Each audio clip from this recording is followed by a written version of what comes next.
Hey everybody, what's going on? What's happening? What's up, Art Dominic? Hey, good to see you. What's up, Shadows? What's up, Two Hit? Hi everybody, happy Wednesday.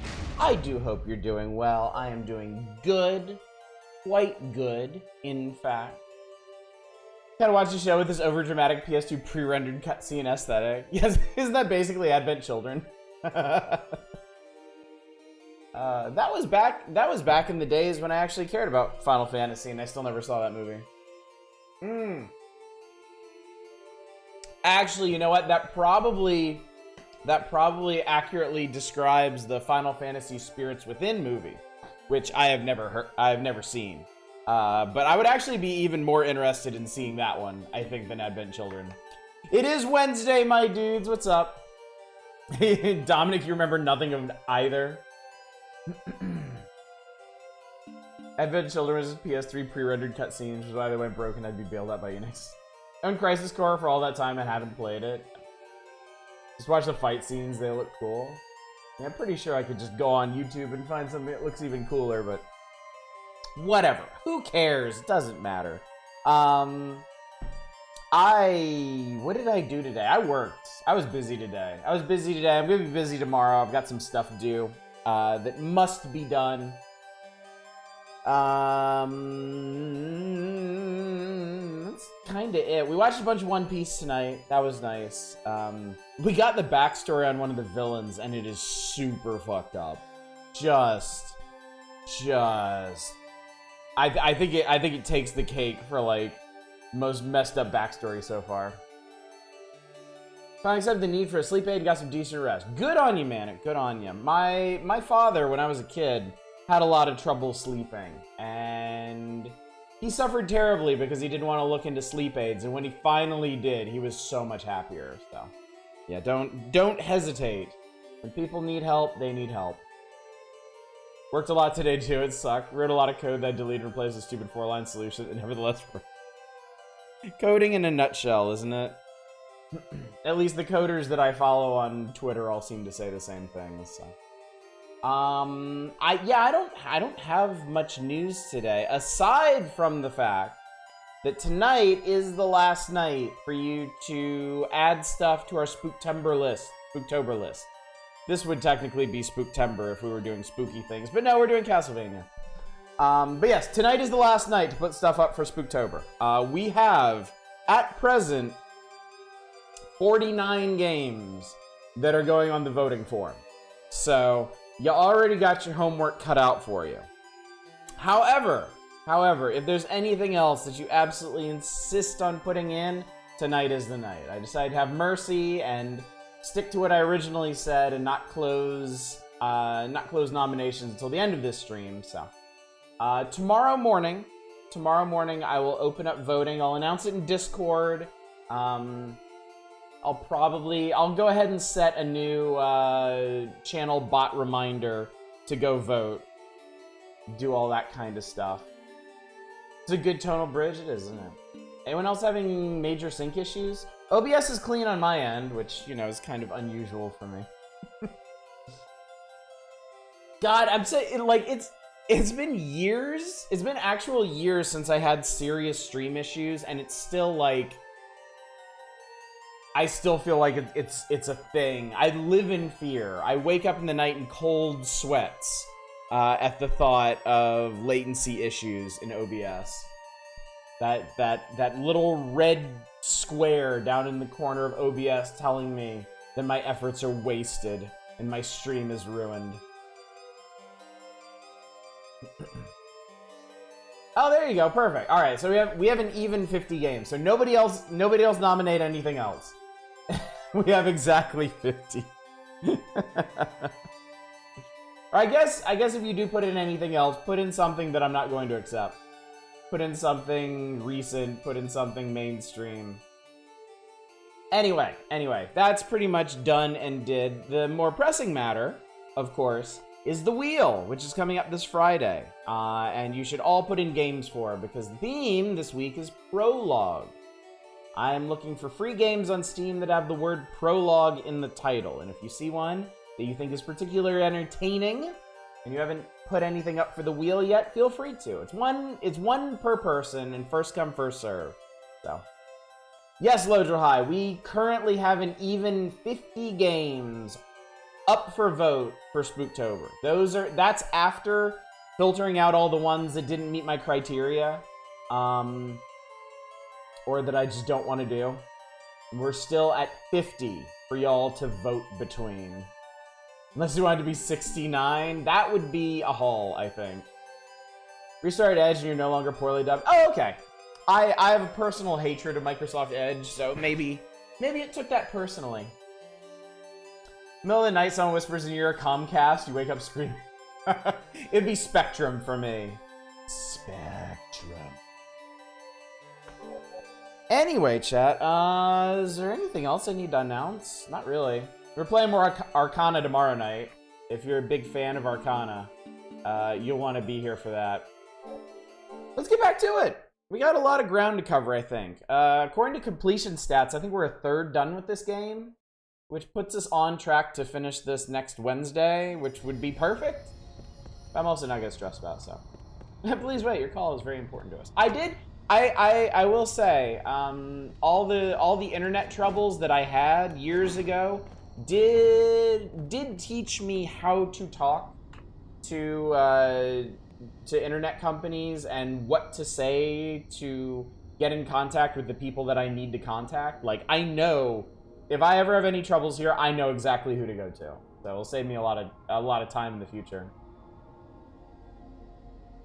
Firefox is pants down. Chrome is removing the APIs that allow ad blocking. So, well, we could just hate on everything then.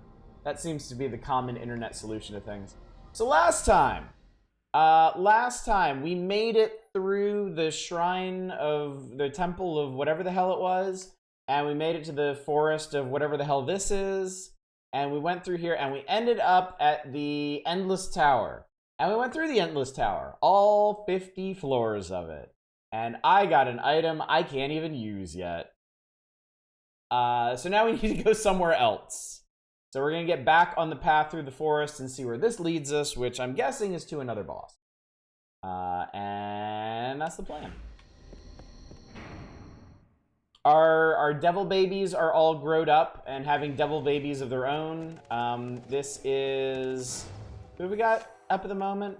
Moist Doug, second generation. The offspring of Juicy Doug. And you... What was I going to do with you? Alright, if I switch to axe or spear, I could take Juicy Doug in another direction. I think what I might do... I've been having a really good time with punching. I might stick with my punchiness for a while. Oh, I need to turn this up. There we go. Jigrament? Yes. All the, pretty much every map in this game has, like, weird, difficult to pronounce names that I'm sure are references to something, but I don't know what. Is this the way we want to go? This is the way we want to go.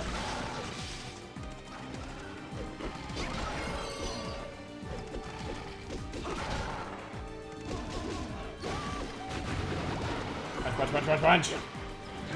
Aha! But yes, we have fully evolved our sweaty balls, our golem.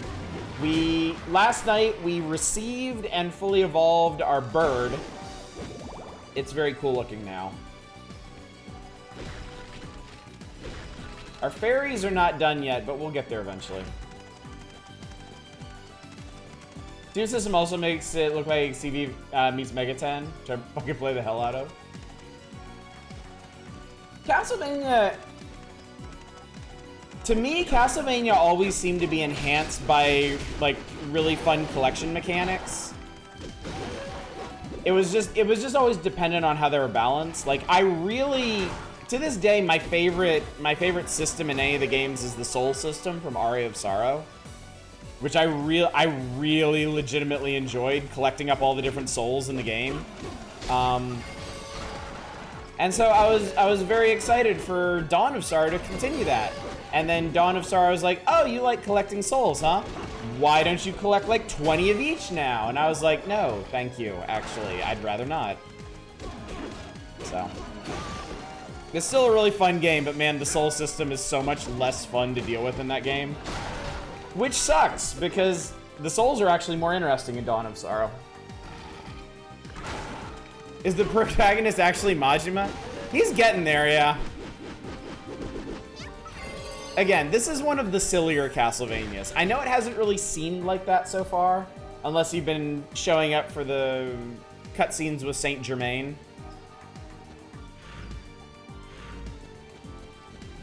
Wait.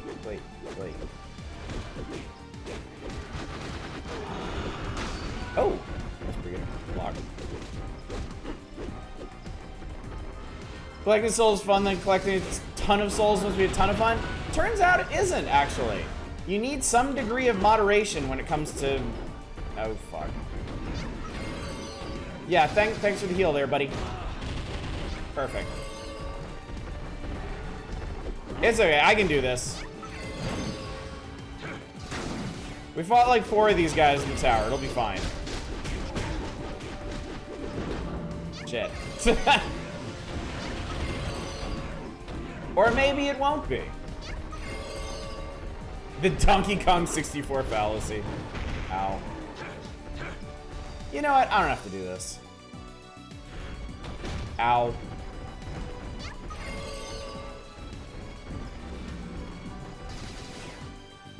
Break out the epee. I did get some new swords and stuff that I should try out, but I don't know. I'm really enjoying punching the shit out of things. Like, why wouldn't you want to punch skeletal dogs into little itty bitty bits and breakdance them to death? Stab them in the foot. They're so bony, though, is the thing. Ow. Oh, that didn't work because he was underground. Shit.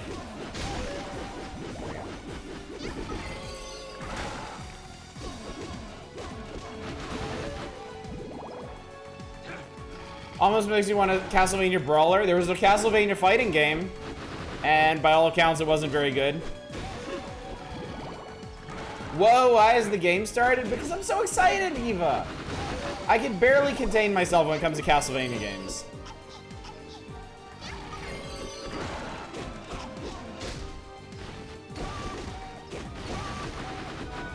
I simply could not resist. All right, we're in new uncharted territory now. Oh, and there's another warp room. I could go back. I think I have another demon to hatch. Hang on. Go back to the Balshet Mountains. Oh, the Death Note Hikari no Go artist. Yeah, it has a very distinct look to it. Which, if you're into that aesthetic, you know, great. If you're not,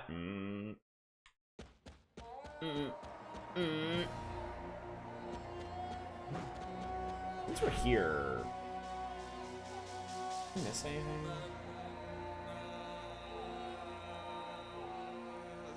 So that went to the temple. Oh god, I don't even remember why I couldn't get into some of these areas. So I'm just not gonna worry about it yet. I'm in no rush to start the backtracking in this game. Hello. So happy to see you. What can I do for you? A new one? All right. So Juicy Doug. Oh God, Juicy Doug left us another one. Ridley left us one, so we can have another burb. Oh, was that the red skeleton one? We've created a new innocent devil. All right, this is the offspring of Ridley. What do they call him? What do we name this poor innocent thing?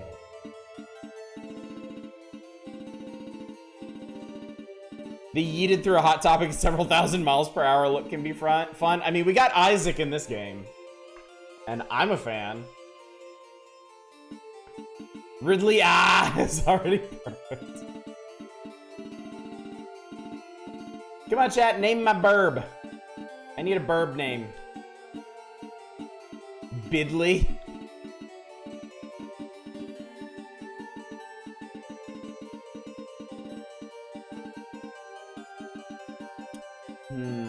Burb names. What are good burb names? Oh, okay. I like that one.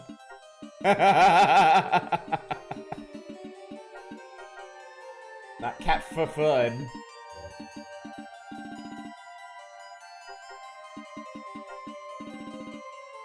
Drumstick Dave. Some of these will be really good if we get to hatch another one.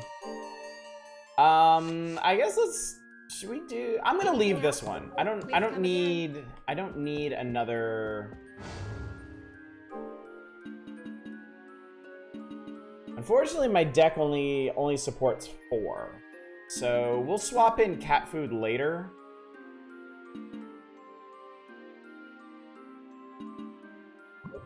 I might actually swap over to... Nah, I'll swap over to Juicy Doug when I'm ready to use a different weapon, I think.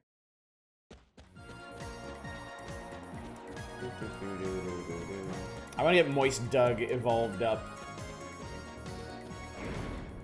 If I ever had a bird, IRL, I'd name them Athena because she's associated with birds and owls particularly. I mean, a cat makes that a bit...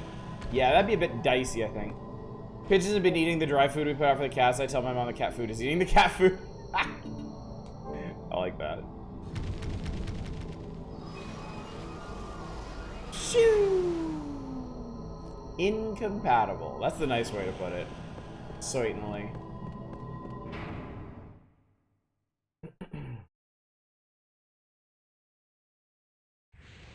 So I'm curious, chat. I'm curious because I've been spending a lot of times going through all these games y'all have nominated for Spooktober. And I'm curious. It's not going to affect anything. It's not because everything that fits my criteria is going on the list. What? Oh, these are lizard men. God, for a second I thought it was some kind of weird like centipede monster because they were like perfectly in sync. What kinds of games are y'all most looking forward to for Spooktober? Like, what are you really hoping we do? Are you hoping for some adventure games? Are you hoping for some survival horror?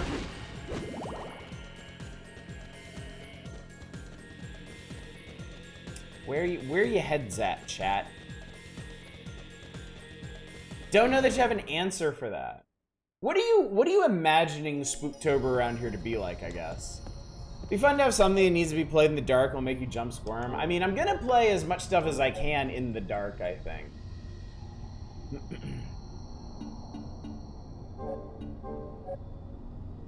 You did nominate RE4. It's true.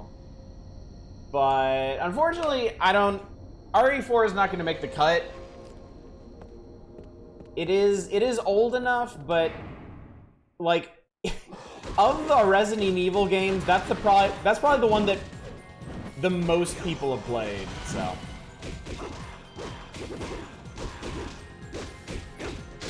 which isn't to say that I'm not going to do it eventually. I'm just not gonna be doing it next month. It's not really jump scare heavy, horror with an interesting atmosphere and story to you. Something that's entertainingly funny. I hope there's a bunch of entertainingly funny stuff in there. I also hope I'm also hoping that there's some kind of like unique takes on horror too.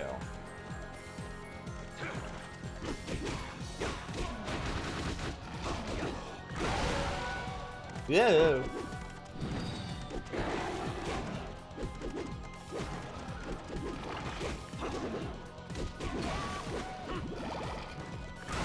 I mean, Mystery of the Druids did fit the criteria for Yuri's voting interest. Yeah, spoiler alert, Mystery of the Druids will be up for a vote. It will be one of the 50. Martian Gothic would be fun to watch you slowly crumple and shrink into a corn cob.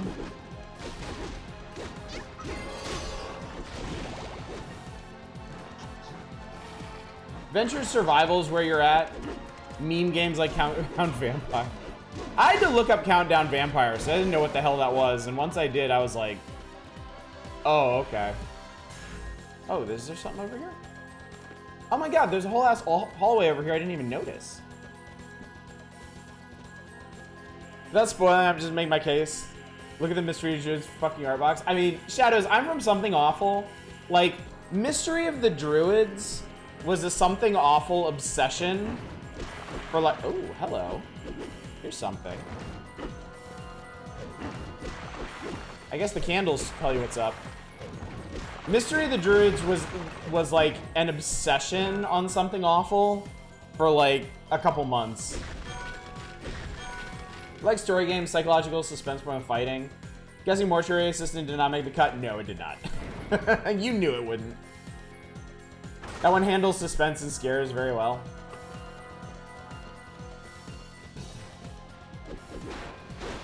It's one of those games that I may take a look at eventually. But yeah, I had a very specific idea of the kinds of stuff that I want to be playing this Spooktober, so. Hence the guidelines I laid down.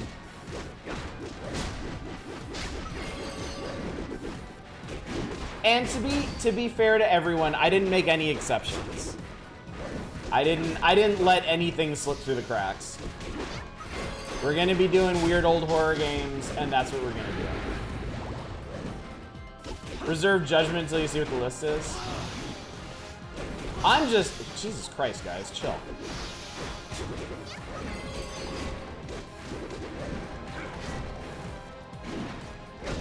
Everything I nominated is gone. Got it. I mean, I laid it out plain as day in Discord, so.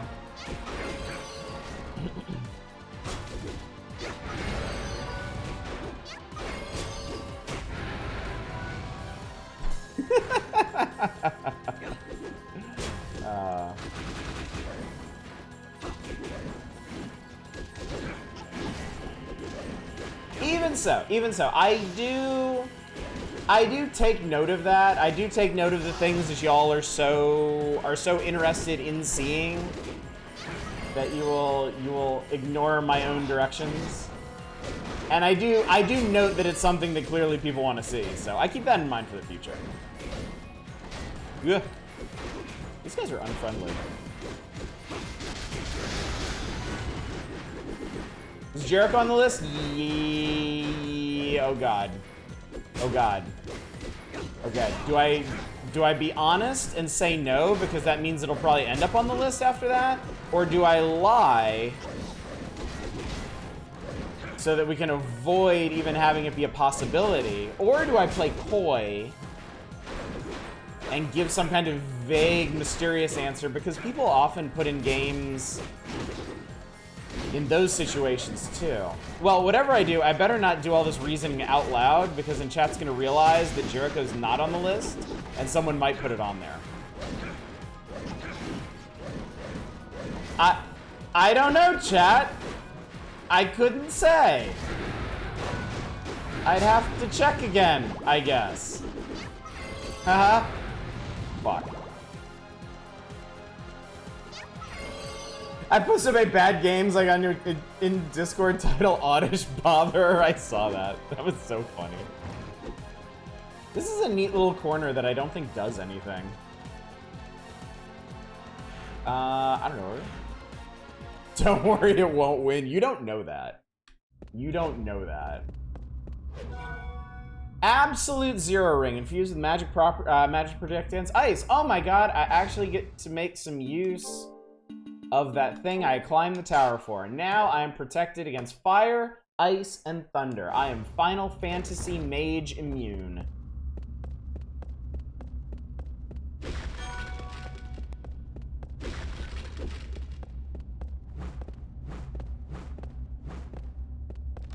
To be fair, when I first noticed it was old and weird rather than old or weird, I said at the time that my stuff was done for and you said you were willing to consider stuff out. Did I say that?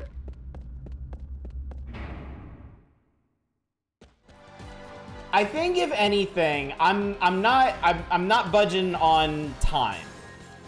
I will absolutely not budge on that 2010 cutoff. I think more the horror Halloween-y spooky stuff is what I'm flexible on.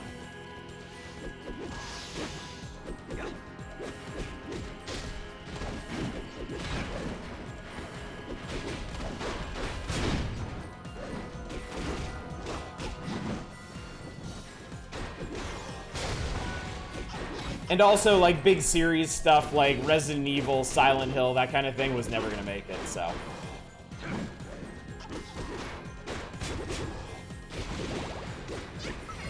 Do I remember Nightmare Creatures? I don't either. I know the name, I know it existed, but I could not tell you what kind of game it was. Hell, I even looked it up to make sure it fit what we were doing, and apparently it did, because I put it on the list, but it immediately went straight out of my head again, so. Whatever it is, you'll have a shot at it.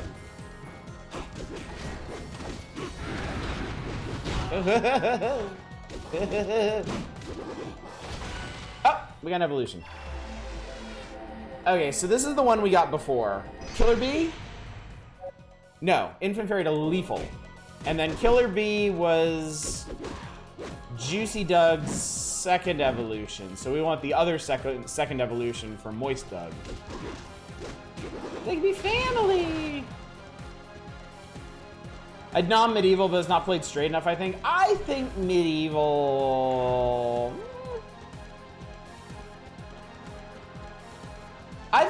I would put Medieval in the Halloween-y category. I would accept that.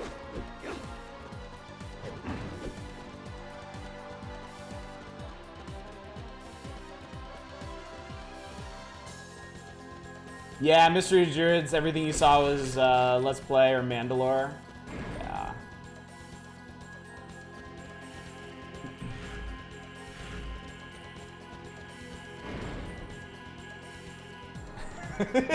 it's cool, O'Dry. Don't worry about it.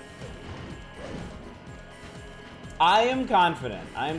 We'll come up with some really cool stuff to play in Spooktober.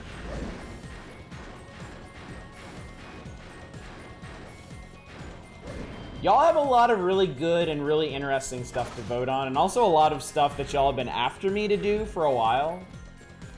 And you've kind of finally forced me to seriously consider it, which I think is a good thing.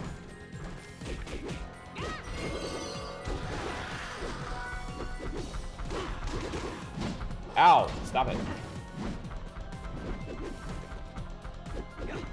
Bro, get back here.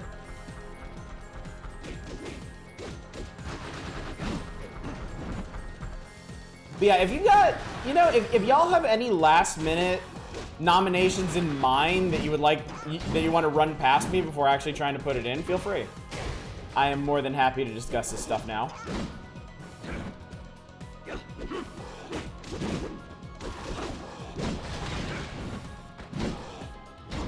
Shit.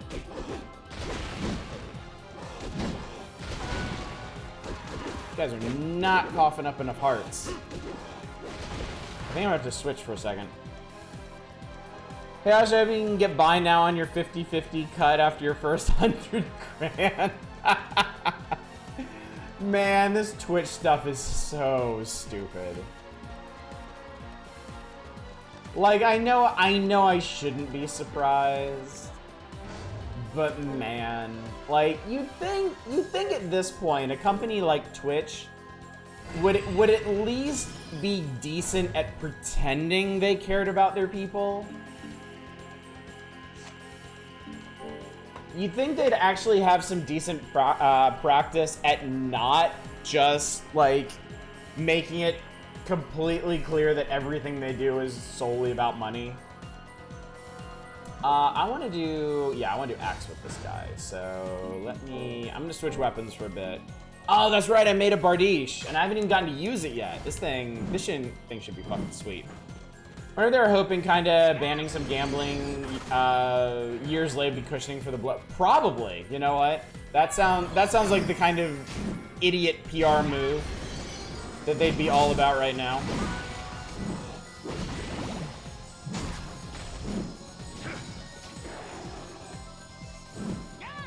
But, oh my god.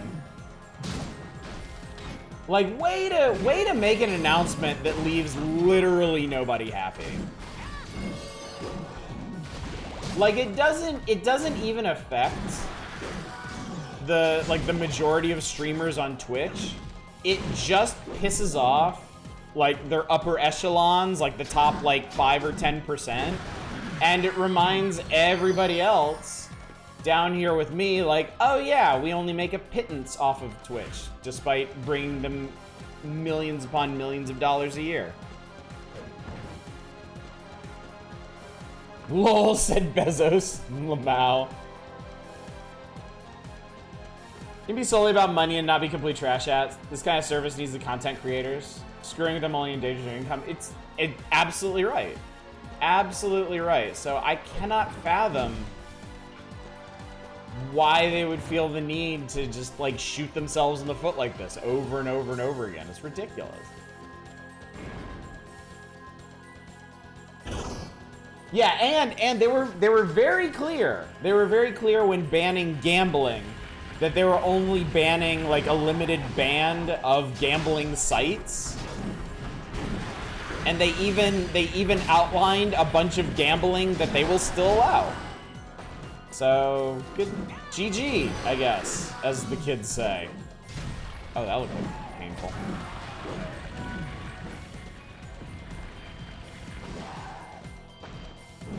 Void Scrapper sounds cool. I like the sound of that. Yeah, that's it. Amazon sanctioned gambling is okay. Salty Bets is still okay, I'm fine with it. Seen a lot of peeps consider moving to YouTube over this. Yeah. Oh wait. Wanna do this.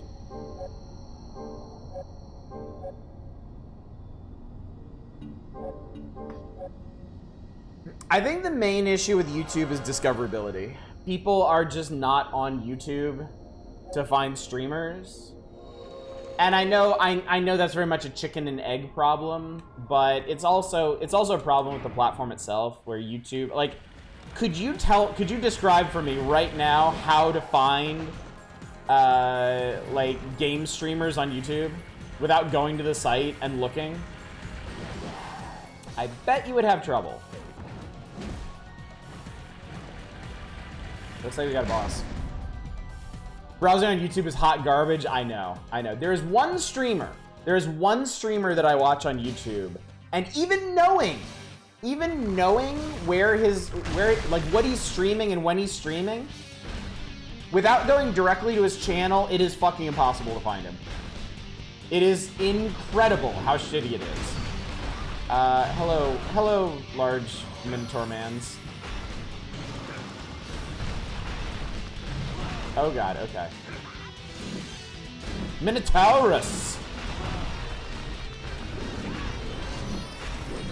Oh, I broke his thingy. Poor guy.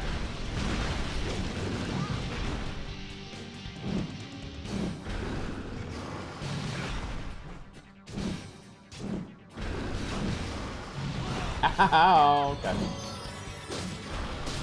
Okay, I think that's the way to go. Don't combo, just do the one-hit one. Because that's like 130 damage just off the finisher. Well, you need to hit him with it, Isaac. God damn it. Woohoo!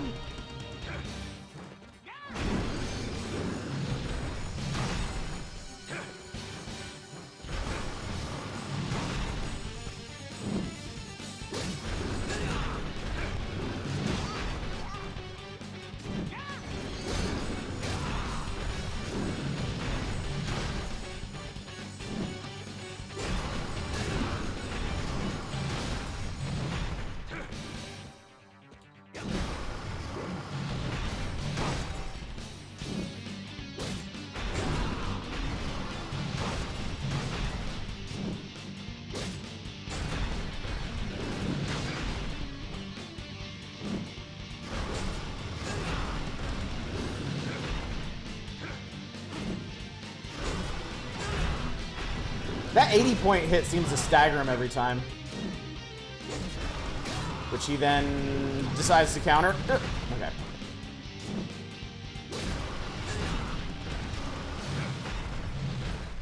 There we go. I think I've got the timing on this now. He said as he gets double tapped. Alright. Moist Doug back in the fray. Remember to steal your beef roll or whatever the hell it is off this guy? I have not been paying one whit. Oh god, it's when he jumps. Okay. I don't know how the fuck I'm supposed to do that. Whatever it is, I don't want it.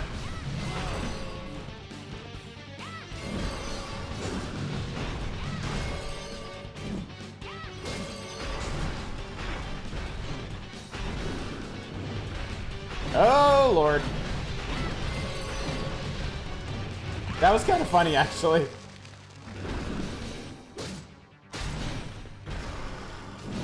Oh, God! Oh, God, I think this is just what he's doing until I kill him now. Boom! There we go.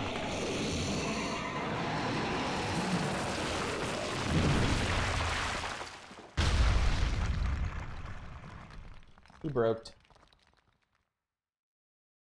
I had to shelve Juicy Doug. You ran out of heart powers.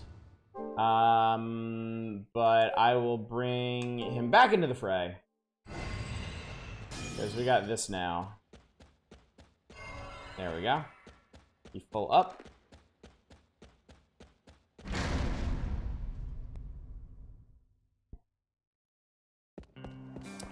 We made it to Cordova, which is a real place, but I don't think it's full of zombies. I feel like Twitch overestimates how important the big streamers are for a lot of people. Most people I don't know watch most of the supposed big guys, really, honestly. I think the thing is Twitch makes most of their money off of their big streamers. Just because, I think the majority of Twitch's the majority of Twitch's revenue is off of ads, and ads scale up really hard with the larger streamers, so they're huge sources of revenue for them. The thing is, though, the really obvious thing that Twitch is missing here is you could have a lot more big streamers earning you huge amounts of ad revenue if you supported your smaller streamers so that they could grow to that size. But they don't.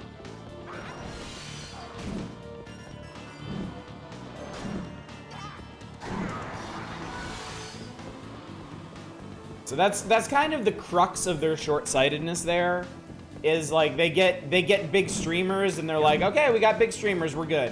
No, it's fine. We're just gonna stick with these folks. And if any subsequent streamers become big, they're like, oh yeah, welcome, glad you're part of the family. We've always been here for you. We're in this together.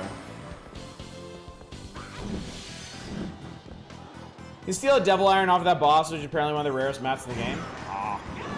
Ah well. Somehow I think we'll survive. I'd like to point out, across like 2.5 nights of streaming this, I still haven't died. Even when I was doing a big challenge tower that was a bit out of my depth.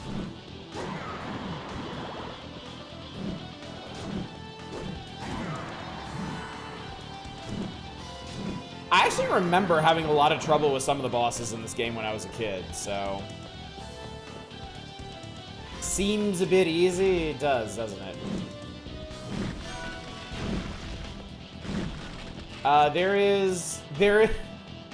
There is an HP up and a swing set in there. Oh, wait. Am I just supposed to, like... Do you just go through the window? Hang on. Oh, come on! Fuck you! I'll take a bit easier, way the fuck too hard any day of the week. Same. Oh, no, I think it's this window that I want. This one looks like I can get up into. Nope. Invisible walls all day, every day.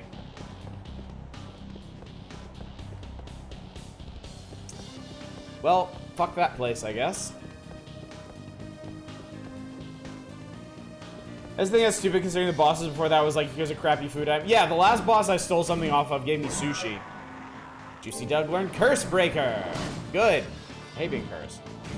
Well, I even put the window there.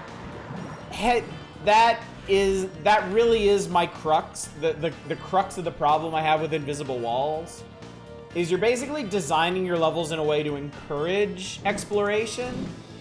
And then the actual mechanics just like smack you down. They're like, nope, you can't go this way, lol, lamau, idiot. And I'm sure that wasn't the point. I'm sure that wasn't the intention. However, that's just how it ends up being. Like this, I can clearly jump over this, and it would make sense that there'd be a little hallway over here that I would go down to get to that secret area, since I couldn't get through it to it the other way. But nope, that's not a thing either.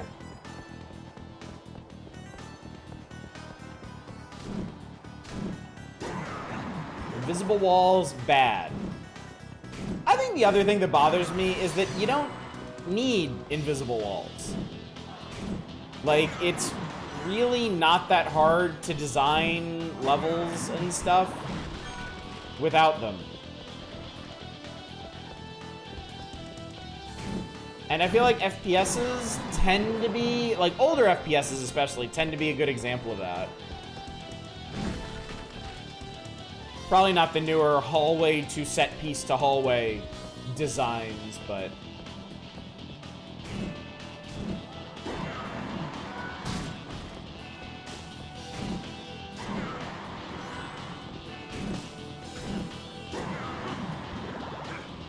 some chonky zombies. Level 26 zombies. I feel like linearity can be totally fine. The sort of thing can be easily frustrating when you're spending the entire game calling attention. Yeah, linearity is not my problem. I have no problem with games being linear. I mean, certainly some games are not meant to be linear, like Castlevanias. The more modern Metroid-y style Castlevanias really shouldn't be linear, but I don't have a problem with linearity in and of itself. I have a problem when you make your level look like it is not linear and then it actually is. Hallway to set pieces is one of my go-to examples when it's frustrating. I definitely feel you on that.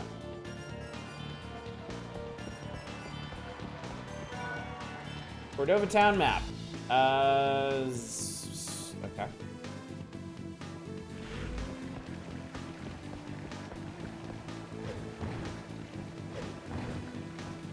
Like, you can't even jump. Let me jump in the fountain, please. Come on, game.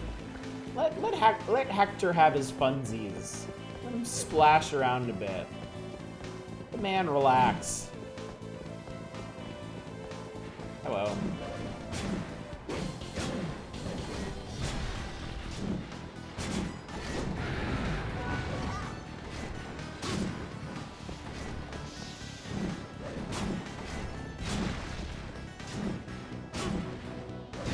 Boom.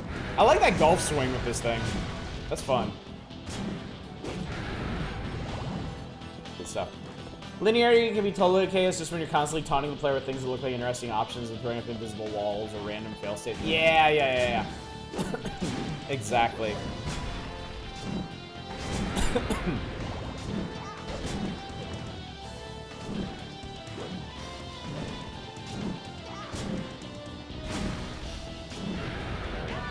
I don't suppose I can make anything new, can I? Doesn't look like it. This is... I need a foil and carbon... Oh, that's right. I found, like, one piece of carbon steel. I found one aquamarine.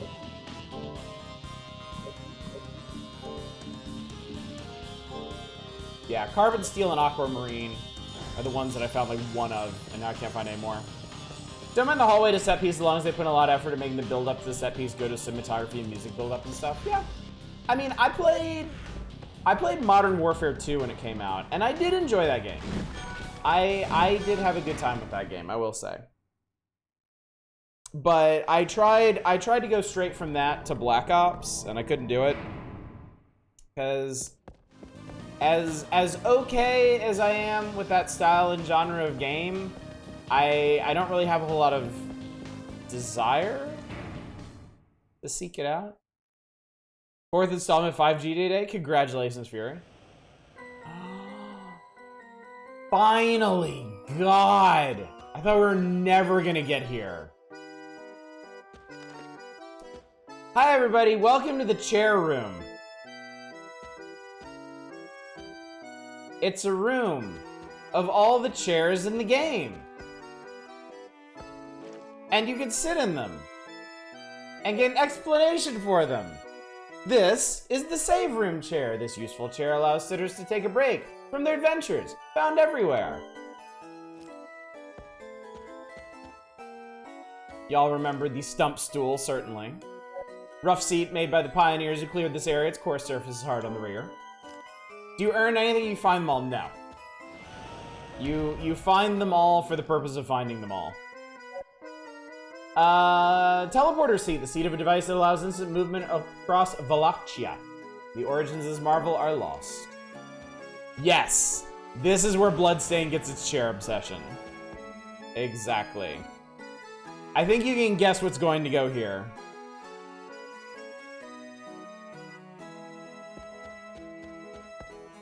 This is the gondola. This gondola with a birdcage design connects the castle and mountain ranges, old but still running.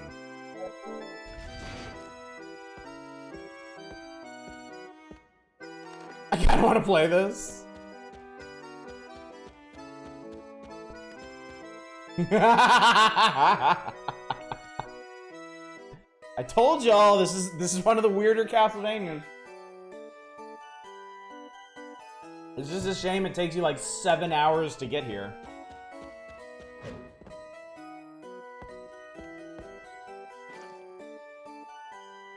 Now the gunnery seat works.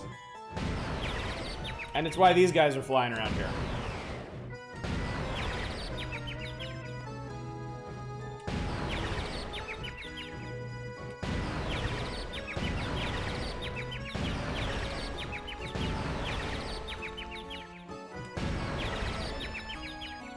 Iga is a gem we need to protect. I strongly agree with that.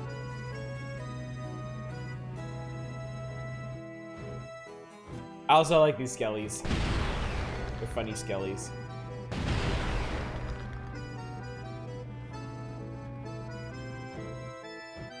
Alright, anyway. I do not believe that accomplished me anything, but... I miss when big AAA franchises got to do ridiculous shit like this. Harmony of Dissonance is kind of the same way with a random room you collect furniture to decorate.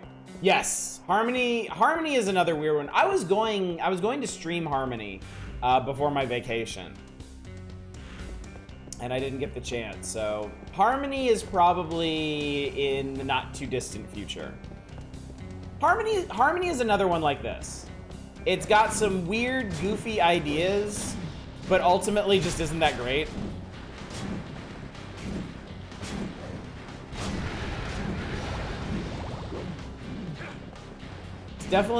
It's definitely the black sheep of the GBA Castlevanias.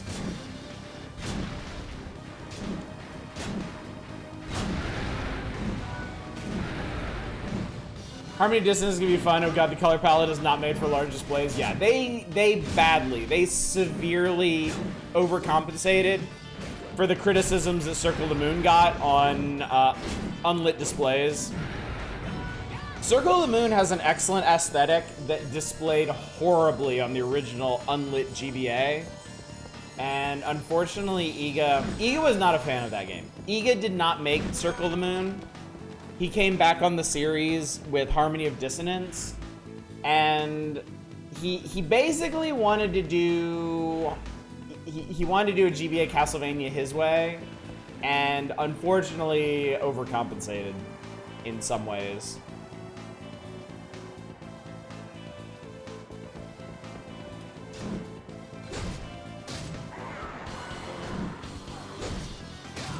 Yeah, Harmony absolutely has the opposite problem. It's fucking eye searing.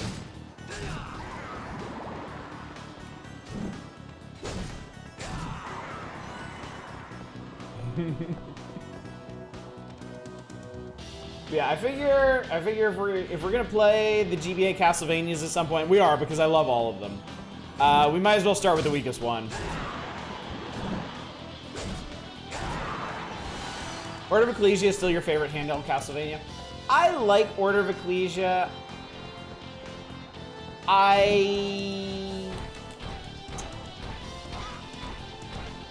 can honestly say I don't like the challenge of it. I'm so used to the Metroidvanias having like low to moderate challenge that when presented with one that's actually hard, I'm just kind of like, because it's not really the experience I'm looking for, you know? I might feel differently about it though. Now that I've played stuff like Blasphemous and Hollow Knight, where the challenge is much more of a component of it. But yeah, at the time when Order of Ecclesia came out, I was like, this is good. Like, it's obviously a very good one. I just didn't enjoy playing it as much as I did, like, the Sorrow games or that fucking lighthouse crab. Jesus Christ. Oh my god. I'm not sure there was a single boss in Order of Ecclesia that didn't kill me at least once.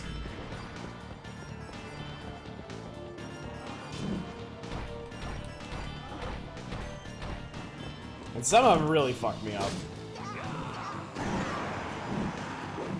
Time for crab, unfortunately. Iga knew he was doing this death animation too. Oh yeah. Iga always knows what he's doing. I greatly respect Iga's clarity of vision, even if it doesn't always make for the best game.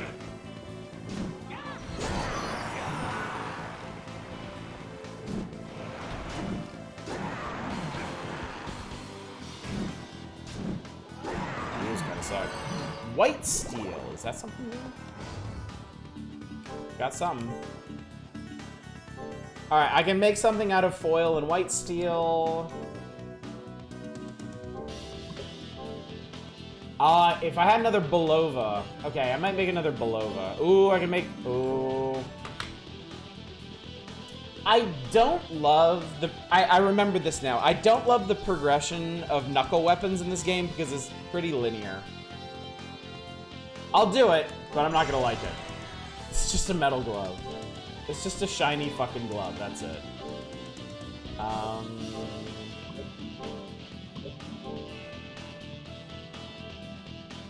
That's funny, I actually can't make new punch rings. Alright, give me... Oh shit, I can make something out of this Wayhander too.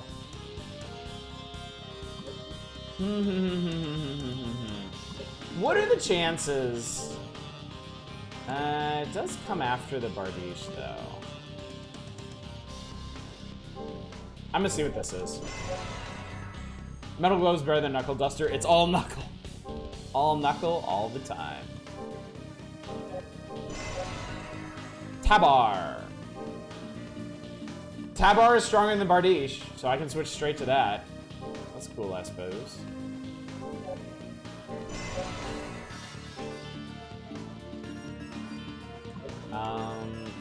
Oh, I can't make any more short swords. Shit. And then I'm gonna do the foil.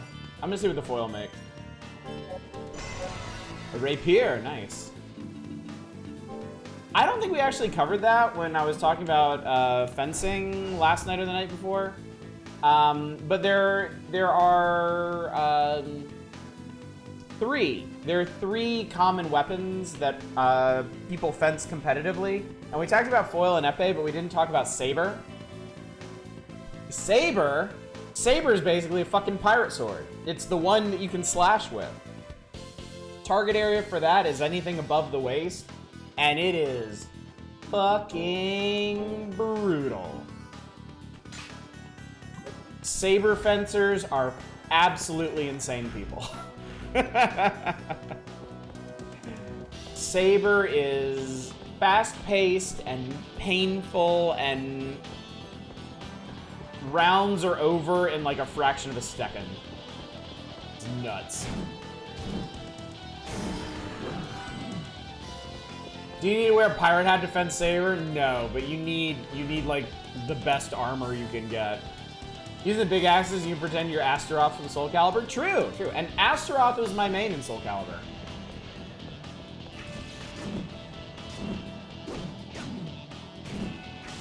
You have a lot of health. You have. I'm gonna say you have too much health, bro. Buddy, quit quit your fucking shit. Stop doing bullshit.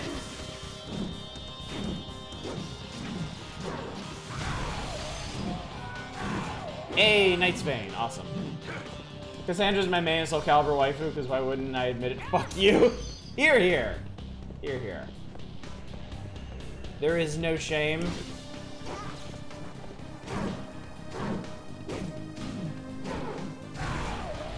That guy brought a little zappy sword to an axe fight. Alright, we're 58. I think 70? Oh, no, no, no, no. This is Juicy Doug.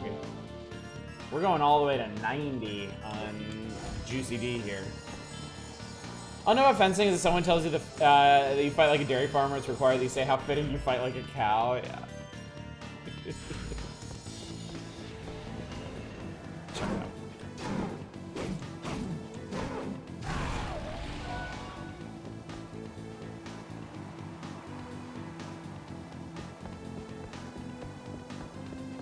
All of us were big old nerds at our, oh shit, no, that's a different room. Hang on, wait. Is the rule that you need to have your offhand raised like you're trying to fix your reception?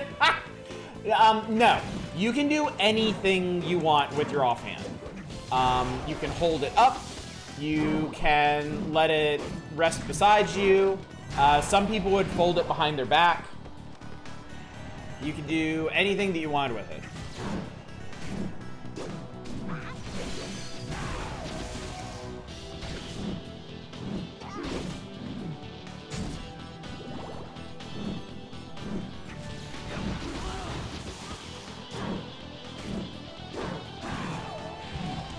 Pocket sand. Use your offhand, it feels like someone else. Oh, this does all connect, huh? Okay, whatever.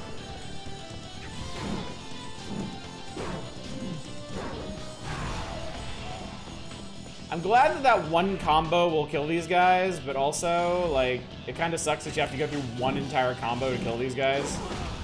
Especially if there's two of them.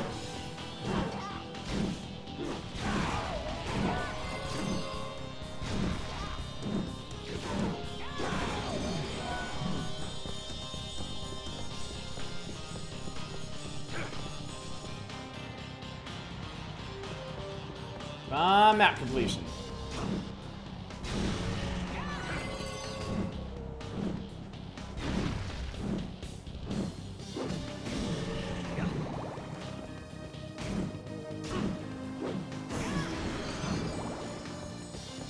Fought 10 of these guys at once in the tower. I'm just saying, all right?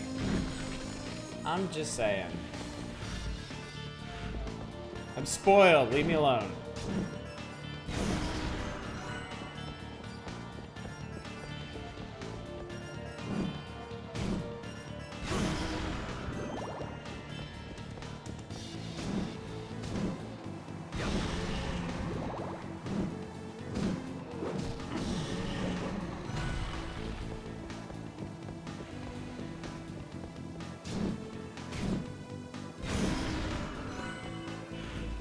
Alright, so that's all filled in now.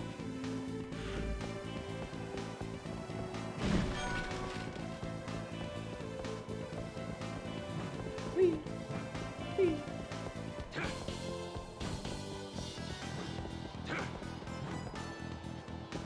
Yeah, fencing was one of the few things that I actually competed in my life. I've never been, like, my parents had me try a bunch of Little League sport, like, little kiddie sports when I was a kid.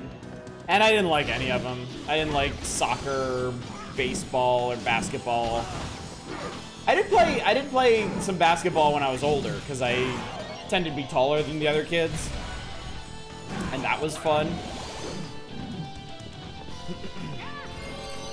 But fencing was the only sport I've ever really competed in. I was okay at it. Telling me you didn't play professional Magic? Oh, I did better than that. I played professional Legend of the Five Rings, the super weeby card game.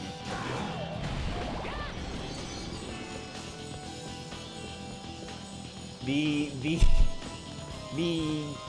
Japan themed card game made by a gaggle of white guys. Which house? Shadowlands. I played Shadowlands during Gold and Diamond editions. And I went... It was... I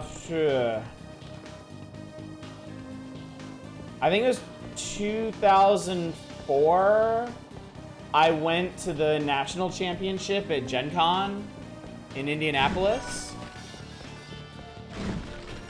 And I very narrowly missed making it into the semifinals. I was one win short of making it out of pools.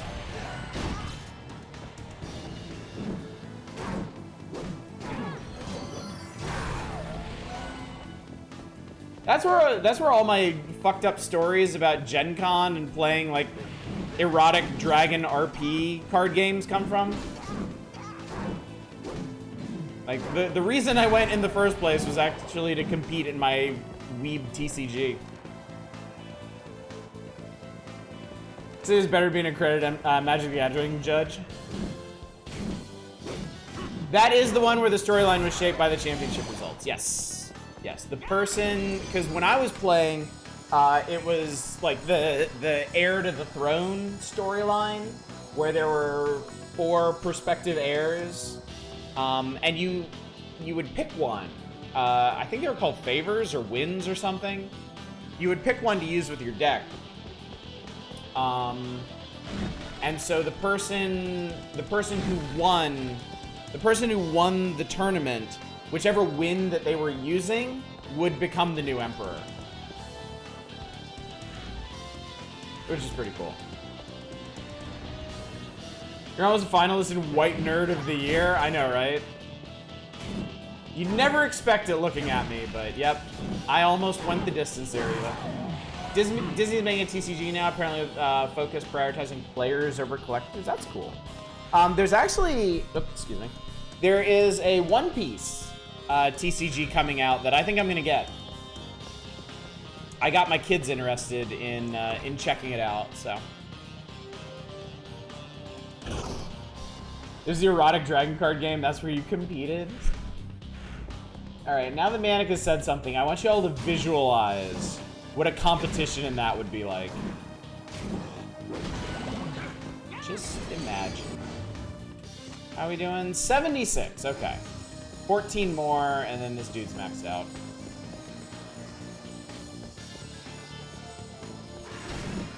Code for ha ha ha, we're not even gonna pretend you own your own cards.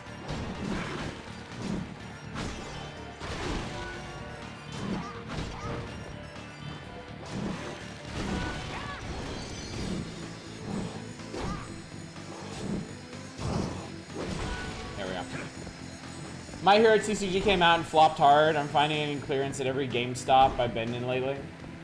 I can't imagine the One Piece one's gonna do very well here. Just cause One Piece isn't the cultural touchstone of America that it is in Japan. But hopefully the Japanese market can prop it up for a while. I just like collecting shit. I don't collect a lot of shit, but I do like collecting shit.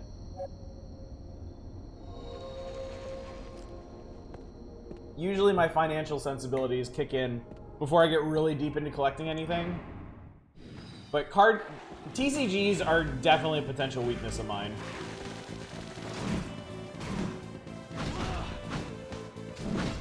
Stop it! Stop barfing Pepto-Bismol at me, that's gross! It works much better if it stays inside!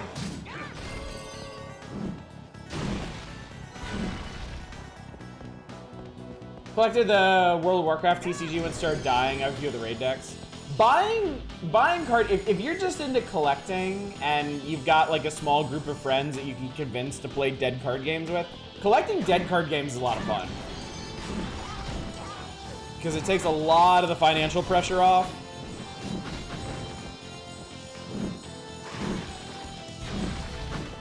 You gotta find the sweet spot though, where it's like dying but not truly dead, so that you can still find people trading them.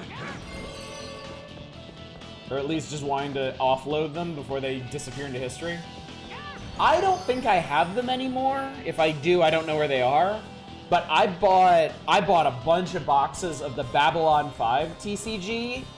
Like I think a couple years after that one died. I got like 5 big ass boxes for like 20 bucks at a show once. And I always meant to get people together to play that one because it looked really cool. It looked legit cool because it's all about politicking and double dealing and stuff. And playing against your opponents while also gaining their support for certain plots and things. But I never did put any use to it. What's up, Arcane? Dark Curse is going well. We finally found the chair collector room. We were all having a good laugh at that. What's up, Zem? Who's the new Doug? We're actually on Old Doug at the moment. I am finishing up Old Doug's evolution.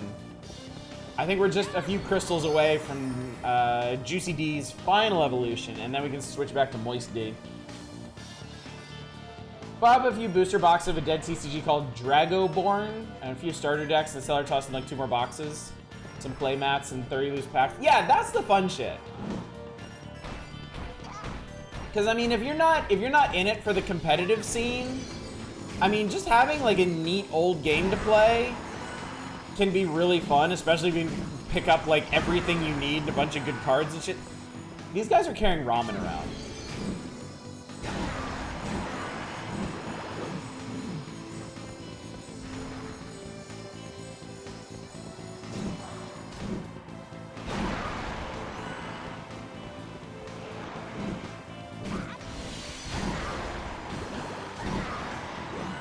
Here we go. Final evolution of Juicy Doug is tiramisu. I have turned Juicy Doug into tiramisu.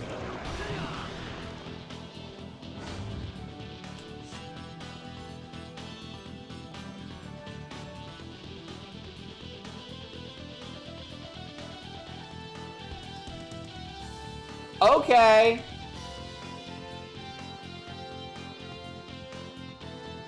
I've turned them from a bee into a dessert, yes. Okay. Let's summon up.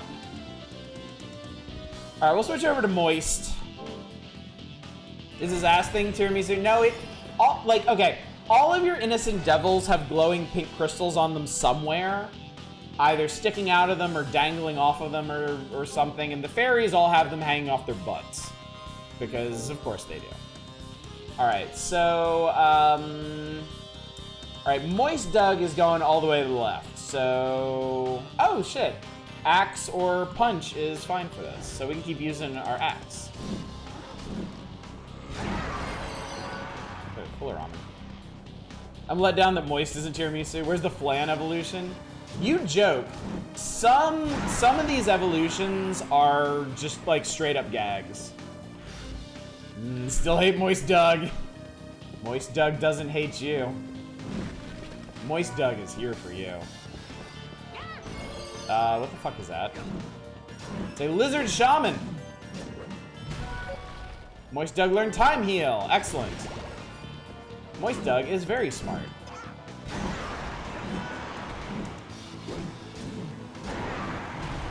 Moist Doug is your friend and mine.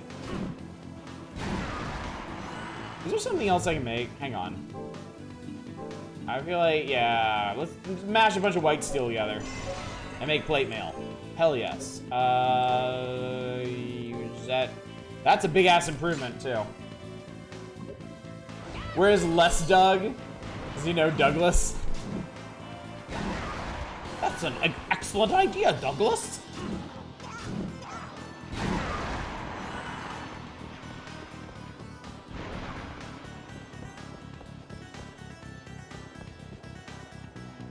It's the same, but has a crystal jammed up its ass. Squad 51 versus the Flying Saucers release? What is that? PM Collectaboy?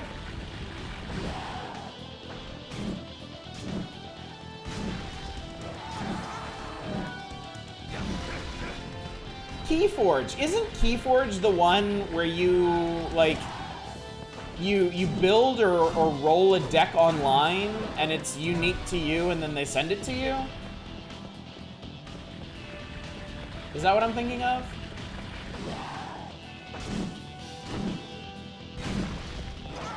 Not quite. Maybe I forgot how this thing works. Shoot 'em out that purposely looks like a Campy's 50 movie? Ooh, I'm interested. I am interested. Color me curious. By the way, anybody who's coming in late tonight, tonight is the final chance to nominate stuff for Spooktober. You can use the exclamation NOM command to nominate whatever you want. It does need to ostensibly be horror, spooky, Halloween-y themed, and I'm not gonna play anything that's newer than 2010. Also looking to avoid like mainstream stuff too. You know, weird old games. Oh, you buy a sealed deck that's 100% unique to you. Okay, I gotcha. I have an algorithm to make decks at the factory. It gives them silly as fuck names on the card backings and card list as proof of your deck's contents. Okay, so everybody gets their own unique deck. Is it? They named the bosses with a bot in the first iteration of hilarious jumbled boss names. Wasn't it making some like potentially offensive names in its first run too? Didn't they have to make some modifications or something to it? You don't ever customize the decks. Okay, so they don't sell packs or anything. You never change the deck that you get. I mean, I feel like customization is such a core part of any TCG that I'm kind of suspect.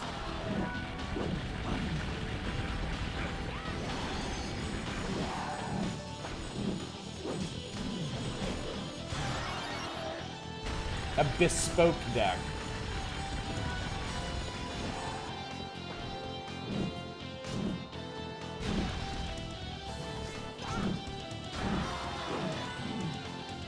That's why I passed on the game despite liking the ideas in the gameplay. It was... That's awesome. He who always anticipates boots. I love it.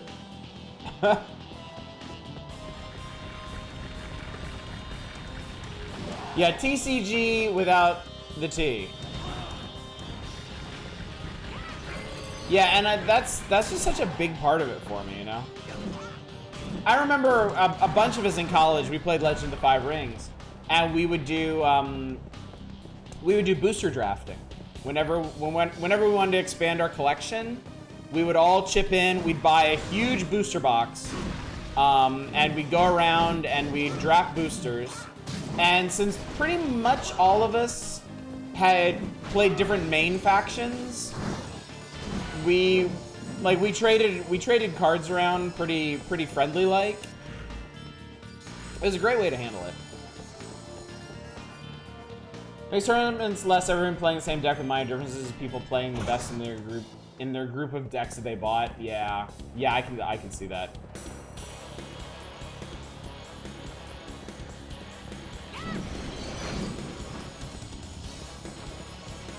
The most infamous deck name, you say?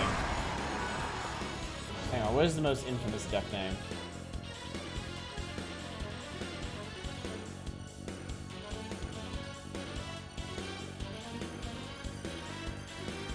Oh my fucking god. That is a name. That is a name to end all names. I have to know. Why was racism even part of the algorithm? Why was that even a possibility? Numberless Dread, thank you so much for subscribing for 27 months. That is a long ass time, and that is very generous of you. Get off me! The dance of madness. Probably pointed at a dictionary and said, "This is fine." Yeah.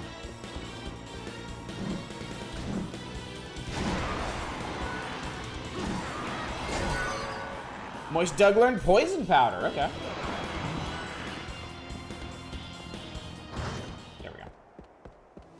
Yeah, the literal racism card. Oh, here's that Lizard Rider guy. Lizard Rider Die Man.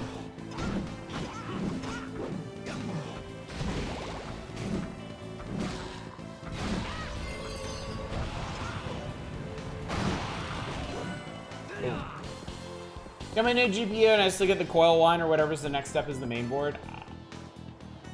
Is that Dorcula's castle out there? Can't tell.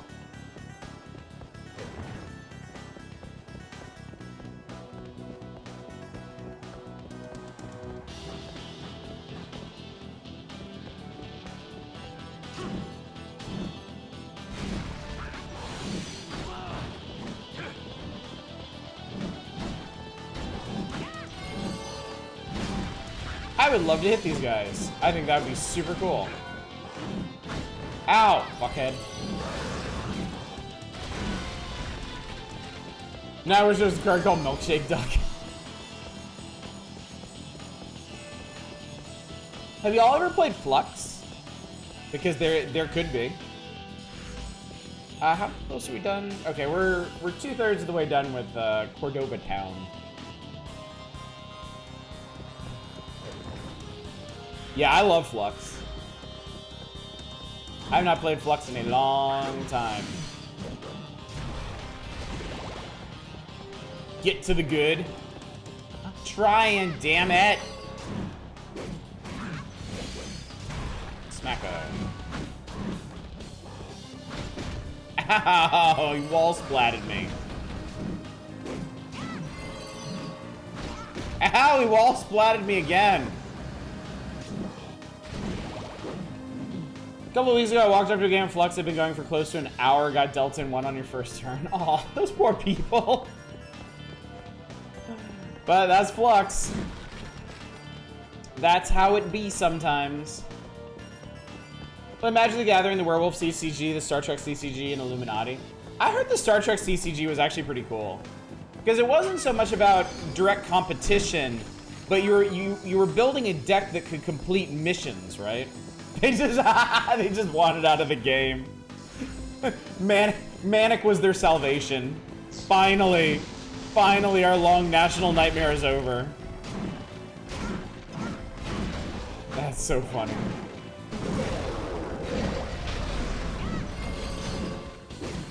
There were a couple, because I think y'all know this. I was an avid, and I mean avid collector of the Star Wars CCG, the Decipher one, back in the 90s.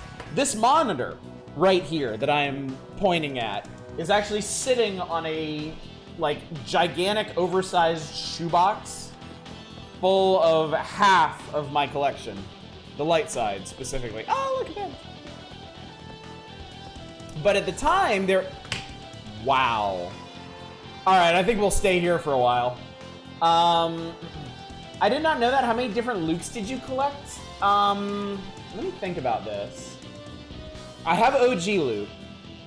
I think I have Commander Luke from Hoth. And I think I have Jedi Training Luke from Dagobah, if I remember correctly. Wow, my guy, that's just flamboyant. Look, Hector's just out here living his best life with his bestie, Moist D. Yeah, I know, huge shock. I like Star Wars. What about Small Luke? We don't talk about Small Luke. I did not get bigger Luke now. Bench, a simple bench. It's paint worn from wind and rain, often found in meeting places. Has a retro feel. Bench jack-o'-lantern.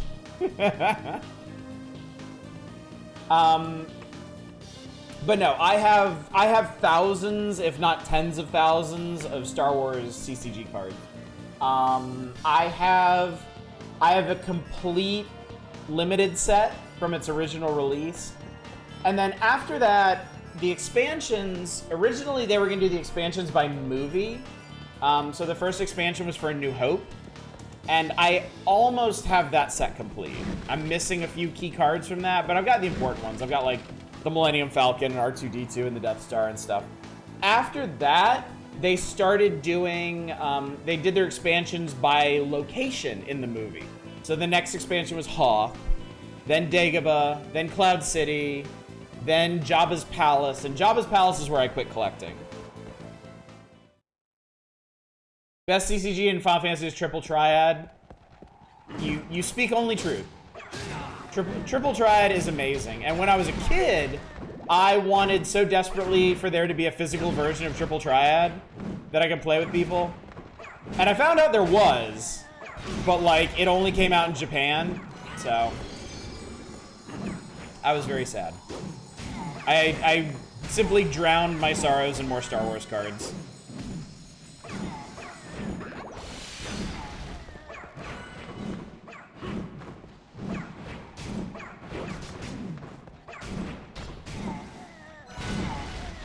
Yeah, I never competed in the Star Wars CCG. I didn't like the Star Wars CCG is really interesting because the developers went really far out of their way to make a card game that would simulate the movies, like events and even the flow of the movies. But they also had to make a card game, and so they crossed that with some systems that were honestly like really annoying and really ill thought out. So the game ends up being overly complicated, and the meta is like incredibly stupid.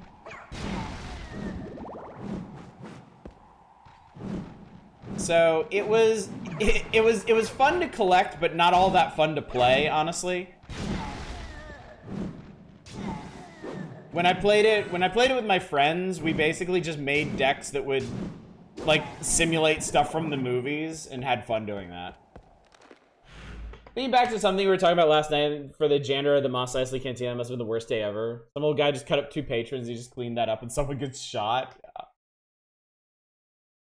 God, imagine having to scrub Greedo out of the fucking upholstery on that bench.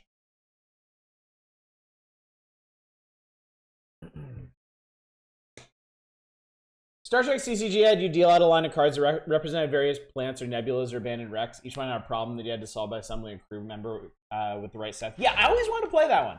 I really like the concept. I wanted to play that one. I wanted to play the X-Files card game. Because, yes, it was the 90s. Of course, there was an X-Files collectible card game. And I believe the X-Files one was a similar principle, where you picked your agents and actions and stuff. And I think the X-Files one, I think you could play that like solitaire style. I want to say you had like an FBI deck and you had like a mystery deck, and you basically played them against each other. Who was your favorite Star Wars captain and why is it card? All right, so now I have too many rings and I don't know what to do with myself because Hector is a very confused child and can only wear 3 rings at a time. Oops, all Luke's. Yeah, the Star Wars meta was so dumb. Because, okay, so the Star Wars... Oh, we made back to Mortvia Aqueducts. I'm sorry, what? Oh, I've opened... What? I just fucking opened a hole in Mortvia? What the shit?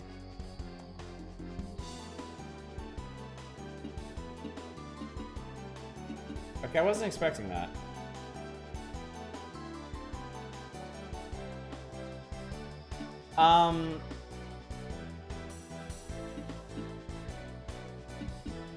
Okay, where is that?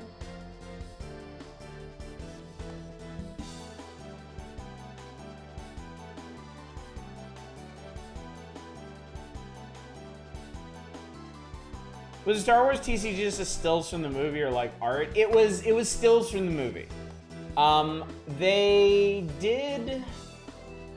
Yeah, it was either stills from the movie or like Photoshop stuff. When they wanted to use things that weren't if they wanted to use elements that weren't explicitly shown in the films. Wait, was there another way I could have gone down there?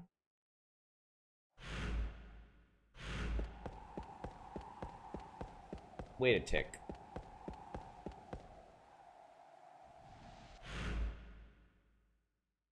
No, it seems like that's pretty much it. All right. Was there a life day card? No. The way it worked is you had your deck, and then in your deck you had location. You would put down locations like the Mos Eisley Cantina, or the Mos Eisley Street, or the Dune Sea, or the Jundland Wastes. And you could also put down planets, too.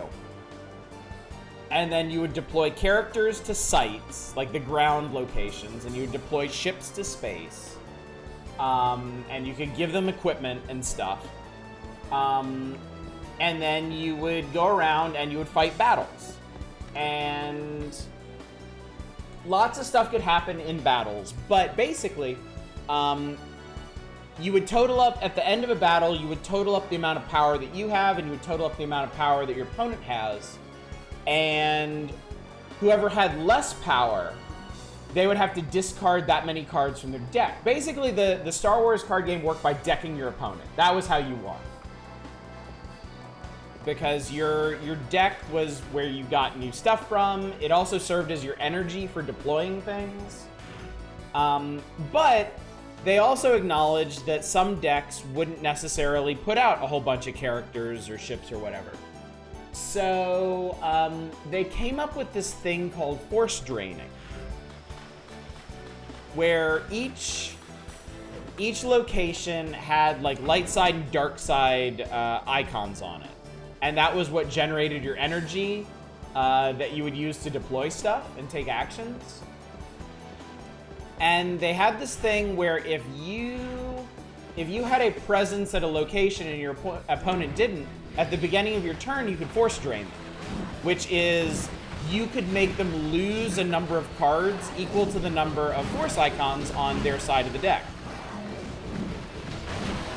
Well, obviously, when you get game mechanics like that into the hands of optimizing nerds, they're gonna figure out how to make decks where you just force drain the shit out of people without ever having to interact with them. What's up, Bumfuzzled? I'm talking about the Star Wars collectible card game, yes. You got like 5,000 of those? Yeah, I have a ton of them. I have a whole mess of those things. So I did tons of ships in every system card in the game, yeah. So like I remember with the limited set, with the first edition of the game, the meta was basically if you were cursed, I don't want to be cursed. Light side would use Obi-Wan Kenobi because he was the most powerful card. He was the most powerful light side character. Or on the dark side, you would use Darth Vader. And you would give them their lightsabers because their lightsabers would also give you a bonus to force draining.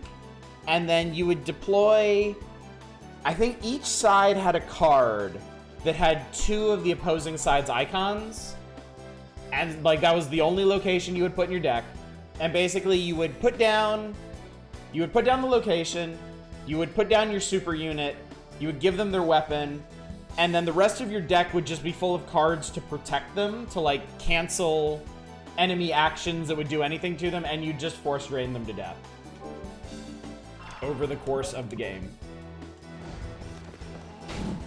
And I just got fucking cursed again. I love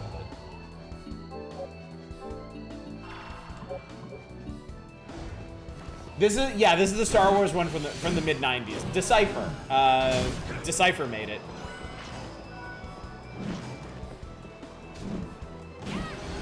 And I loved collecting it, but I wasn't the biggest fan of playing it. Sounds like Magic the Gathering Blue Mother May I. Except that was basically all you did. And Decipher, bless their hearts, tried so hard to introduce new mechanics to the game for people to use and abuse. They added creatures that would move independent of player actions. They added epic events, like blowing up planets with the Death Star, or blowing up the shield generators on Hawk. They added a whole Jedi training deck, where you could have Luke and Yoda could make Luke this like crazy super unit and stuff. And I swear to God, every expansion they did, people just found new horrible ways to force drain with impunity.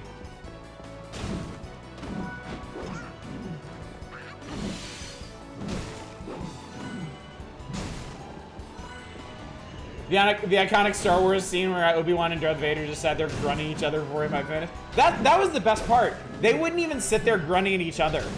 Like Obi-Wan would sit in like I think it was like a special hallway of the Death Star, and Darth Vader would sit at some location on Dagobah, and they'd basically just masturbate for 20 minutes until one ran out of cards.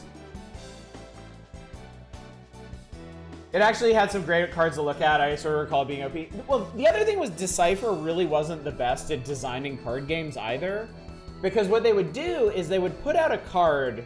They would have like, you know, there were of course action cards, like interrupts and stuff. And some of them were really powerful, right? Some of them were just insanely powerful in the original set. Instead of banning them, what they did in the next expansion, they would print a card that specifically cancels that card. That was their answer. And it got so stupid after a couple years of that. There are cards. I remember specifically. I'm incredibly tempted to go dig them out of my box right now. There are cards in like the Dagobah and Cloud City expansions that are basically just like, it's a reaction and it cancels and it has like a bullet list of like 8 OP cards. And that was it. That's all the card did. It only existed to check the power on existing OP cards. So yeah, it was not a terribly well-designed game. I made a Claymore. Let's see. Moist Doug is... Oh, we're just trying to get to 70, right? Oh, yeah. We're almost there. Sweet. I need to get Ridley out for a sec, though. I need to get across here. More like Ass Wars. I would play Ass Wars. Friend was telling me the Star Trek Decipher CCG had that problem in spades. Not lots of narrow answers to answers. All right, I need my need Moist Doug back. I do remember.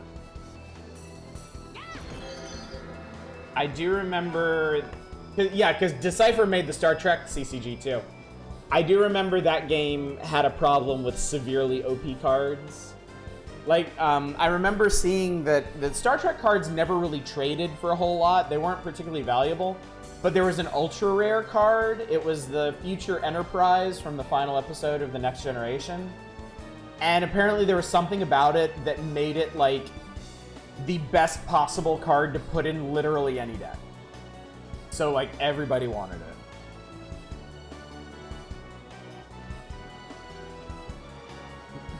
Once a problem like that comes up, you can't really fix it with OK. Force Drain isn't a thing anymore. You have to try to add mechanics and that. Yes, exactly. Exactly.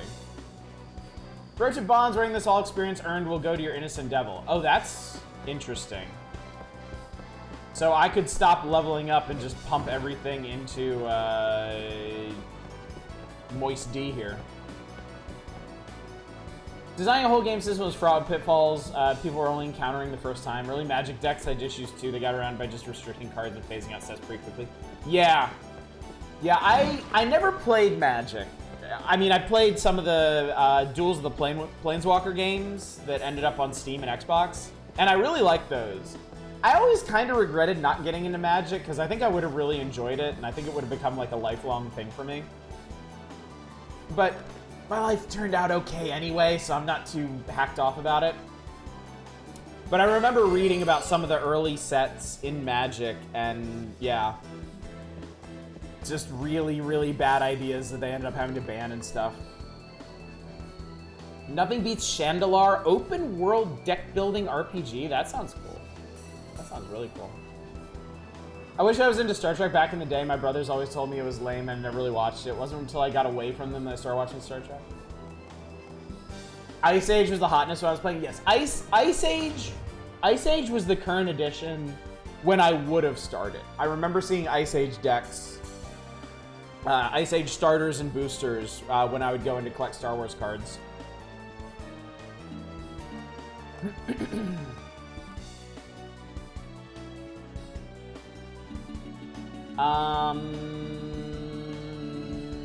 What was I gonna do? I was having thoughts. I was thinking things.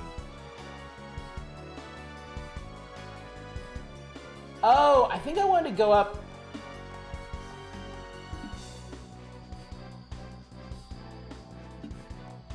Yeah, I think okay. I wanted to go up to the second floor of this place to see if I could figure out. There was some stuff I missed here, and I wanted to see if it was time to get there or not. Best card for a green deck was my 8-year graveyard and just got stronger every time you lost a minion. Kind of like the Ruberus and Inscription.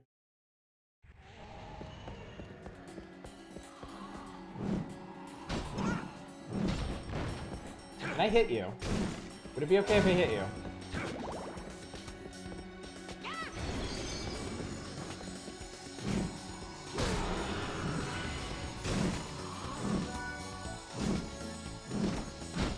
Ow.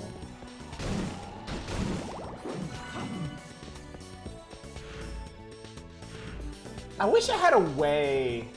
I would totally stream like an example game of the Star Wars card game if I had a good way to do that. But I would need a completely new setup. Only positive I think about playing Magic back then is that the cards I have now are worth stupid amounts. I have a friend who has all the very early edition rare cards, which if you sold, you could put that down payment on a house. A lot of editions, like what you said, figuring out how to make the scary optimizations. Got a Magic somewhere on the Urza block. I remember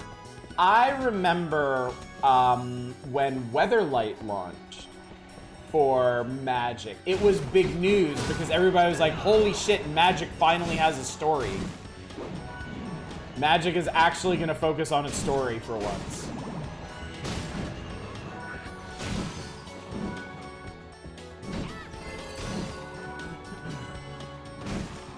And that, as they say, was history. I could show you cards. Yeah, if I'm ever in desperate need of a just chatting stream, I'll just get out my old boxes of Star Wars cards and talk about them endlessly.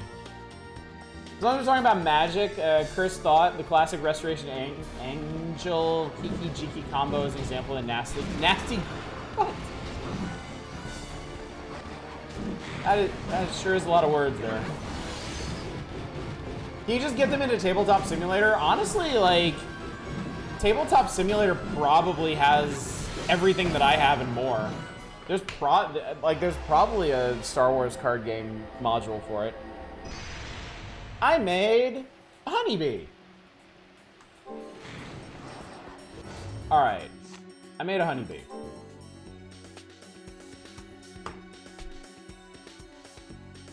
Okay, we have a problem. If I want to get the left hand evolution, it's special weapons only. Can I do this? I have two special weapons. I have a spike shield. I have the spike shield and I have the bat. Let's try the spike shield.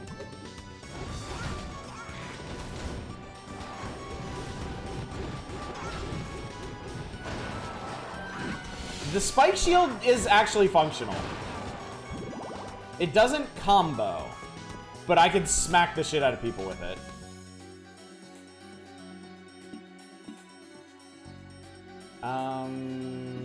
Wait, how the fuck do I get over there?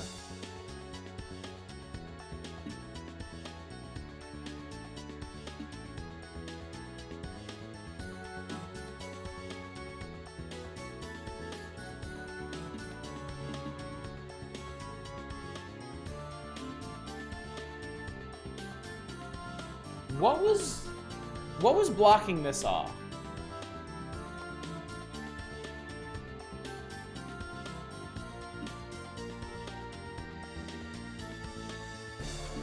There's a couple doors I never went in, and I don't remember.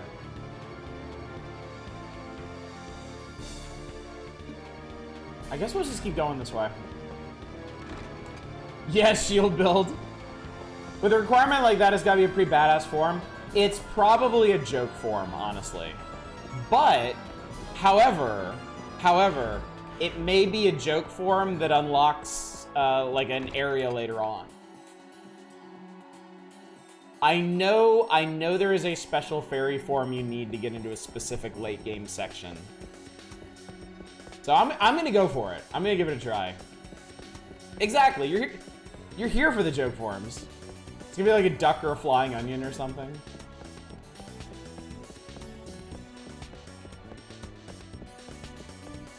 I mean, I need 90 white crystals. Enemies tend to drop 2 crystals. So, that's like, what, 45 drops? That's not the worst thing in the world.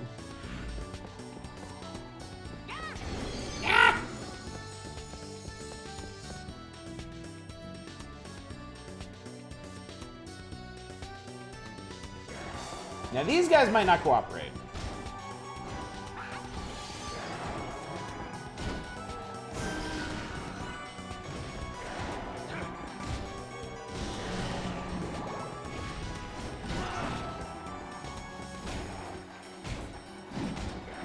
Or they might, you never know.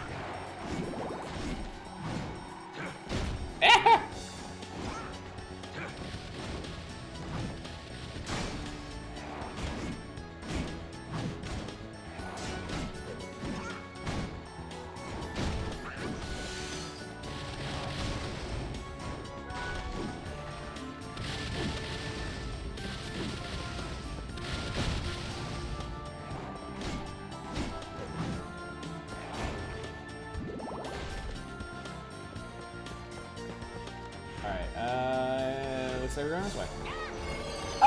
Oh fuck, I think I remember now, actually. I think we jumped, yeah, we jumped down instead of going forward. That may have been a mistake, actually.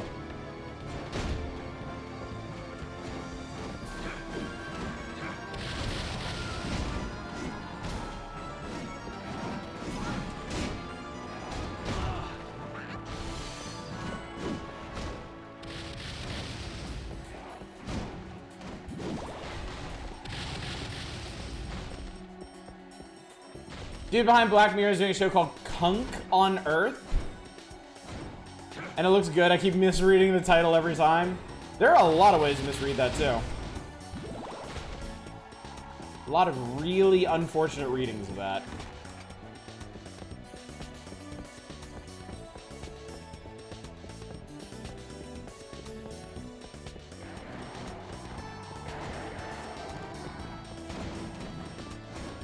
This is a lot of fucking dudes.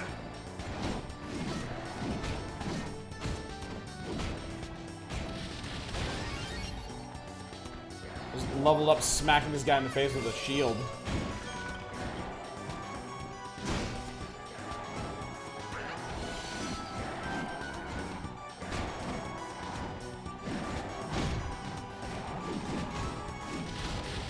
In the fucking corner and die.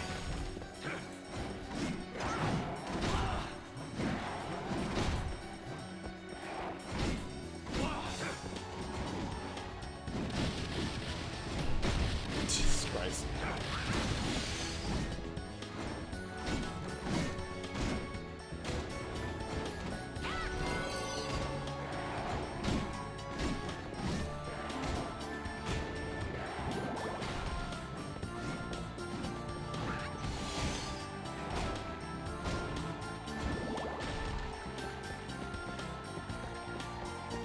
Kingsfield would make a fun VR game.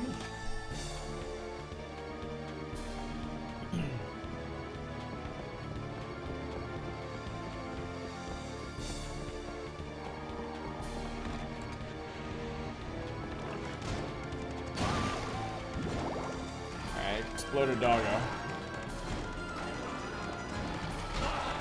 Evil doggos!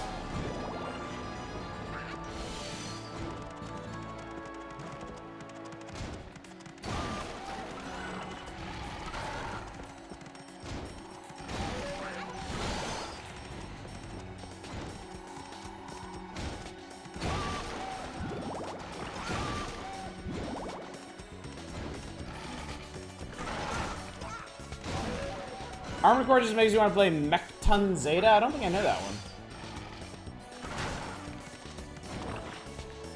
Bro. Bro! Fuck you!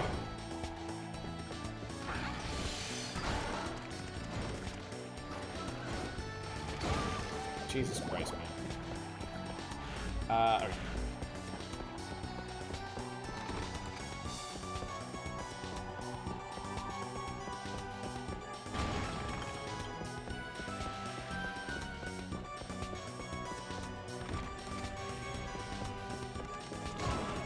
Bad dog.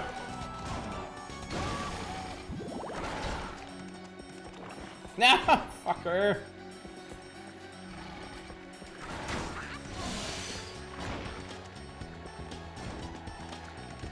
Bad dog. All right, I don't like bad dogs anymore.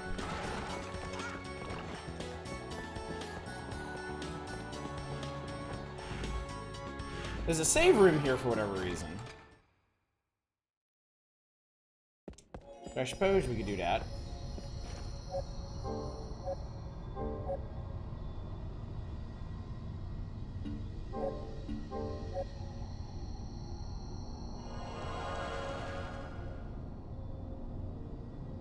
I get why peeps definitely like the Souls and nothing, but for the most part, it'd be nice to see more Legacy series getting love.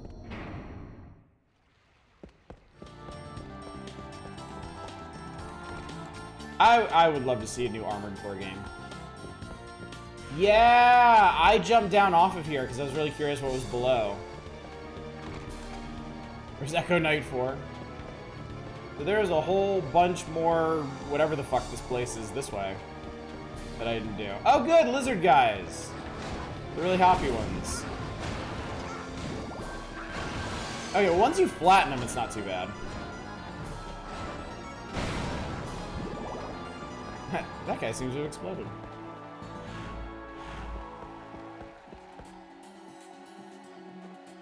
Alright, where are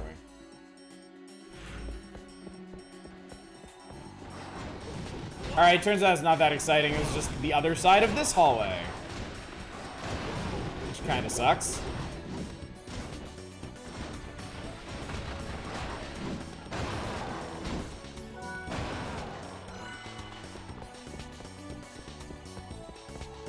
Especially with everything they know doing bigger titles now, I'd love to see what they could do with other series and other styles of games. Yeah, definitely.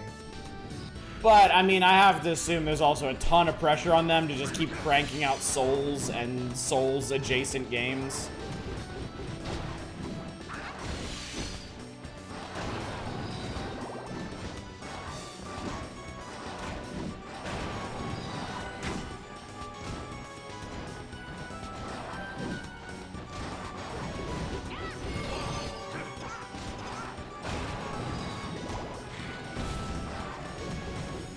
I hate to see get good oozing into Echo Knight.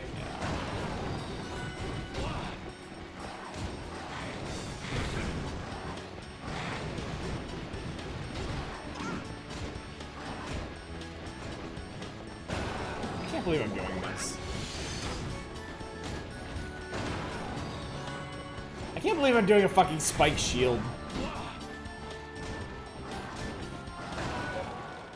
Moist Doug learned Healing Field.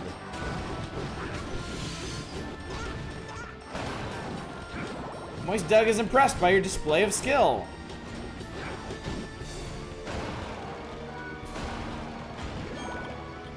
Elden Ring does kind of feel like you like the Souls games, huh? Now here, go stop bothering us. And then that's gonna... I'm sorry, where's that from? And then that's gonna put me out here.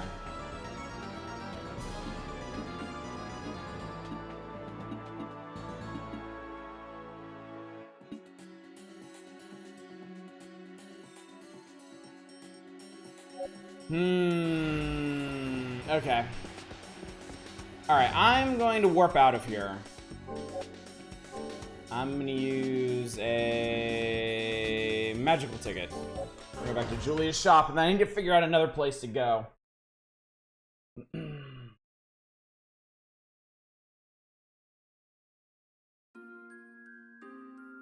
Also...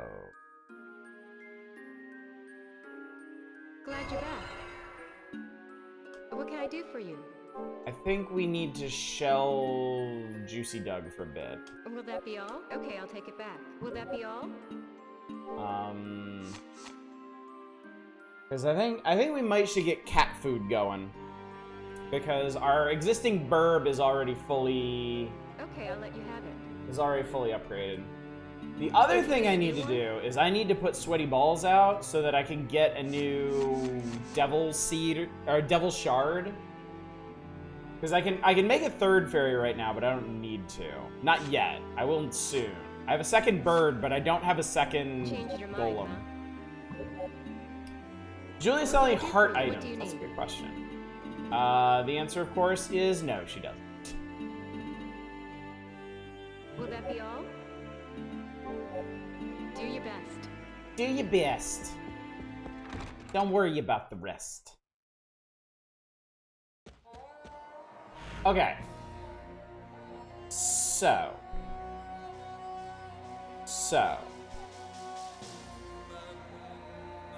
Alright, that came from the castle. Abandoned castle, okay. We went all through the abandoned castle. I don't think there's any need to go back there anytime soon. Yeah. Not Cordova, goddammit. Alright, and then that leads to Baljet. Baljet. I can't go this way because of the red skeletons. I don't know how to get to this. It's probably behind this waterfall. So I don't think there's anything to do in Baljet. Garibaldi Temple.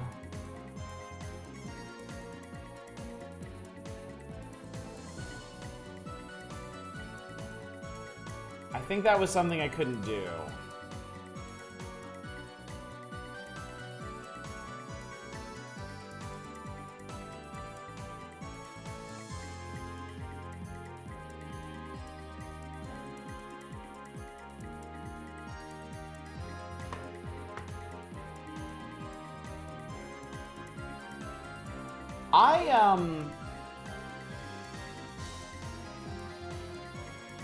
Okay, there's some stuff going on in Garibaldi Temple that...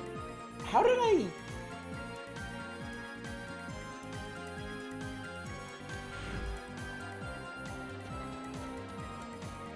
Okay, hang on. I'm gonna save. What the fuck?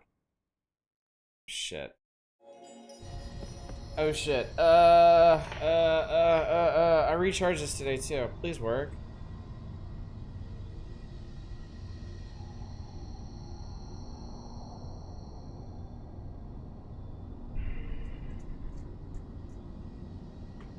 There's a chance that this isn't gonna work. Because for some reason, like, my DualShock 3s forget that they're plugged in when I'm playing PS2 games for some reason. I may have just fucked up. 'Cause I need to save and I can't get there now. Shit! Oh, shit.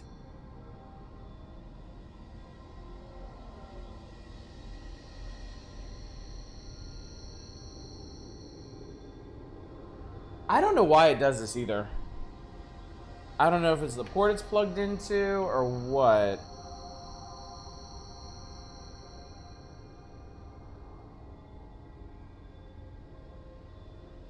Was this second warp point you found? There's a chance you unlocked it. Oh, it is! I remember now. I unlocked that warp point. I warped back to Julia and I was like, oh, I have a golem now. I can open that door. And I took the door to the aqueduct and I never went back. That's where we need to go. Unfortunately, I'm not sure I can do it.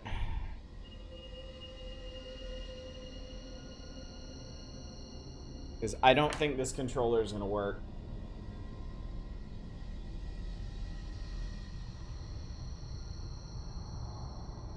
Oh, okay. Hang on. Okay. Let me save, and then I'll keep playing as long as I can with this. Plug them in, make it just chatting stream for an hour, and then try again. Like, how low on power are we talking here?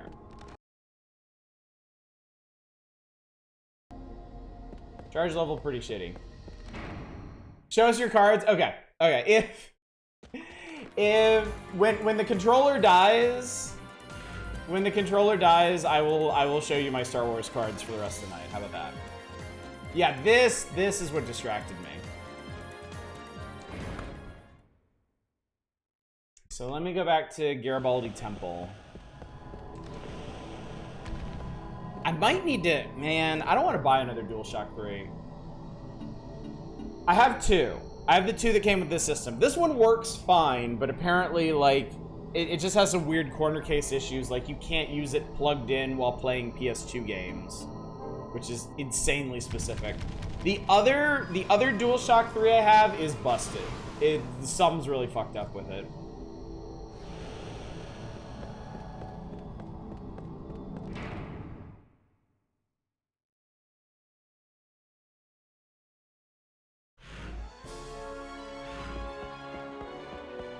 So yeah, I never explored any of this.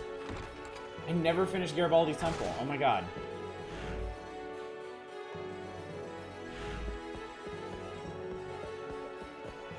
Oh! Here's Slagra. Well, this explains a lot. I just did a whole bunch of shit out of order, apparently. Wish they'd actually made a run of Batarang PS3 controllers. That would have been cool.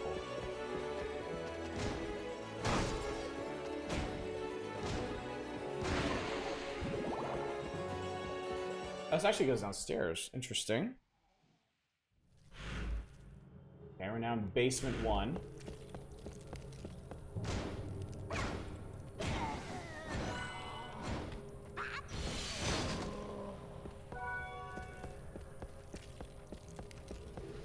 It's a real Metroidvania now?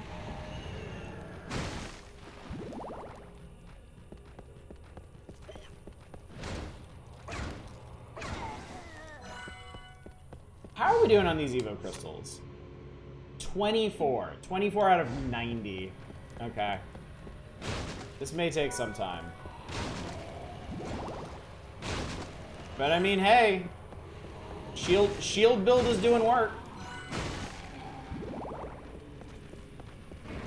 Game usually works better when you follow the line of causality. Yeah, I fucked up. I fucked up, chat. But I got a bunch of cool stuff, so.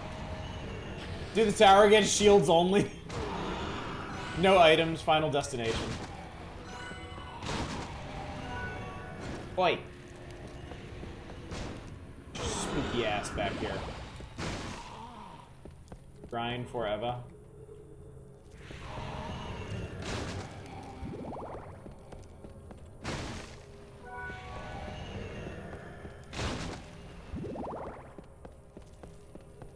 I wonder how long the PS3 controller lasts when it starts telling you, from when it starts giving you the low battery warning.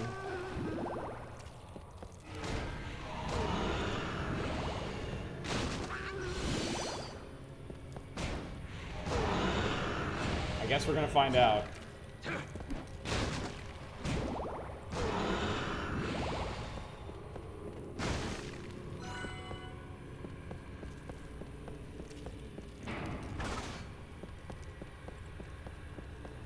Team Slagra! Ow. Ow. Ow. Ow. Pattern recognition is my specialty, chat.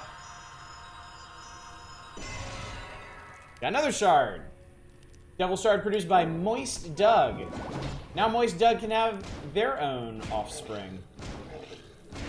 2 minutes, 100 hours, somewhere in between. It's a mystery. Some mysteries were never meant to be solved. Yan! Moist Doug does in fact shit eggplants. Do not disparage the moist ways of his people.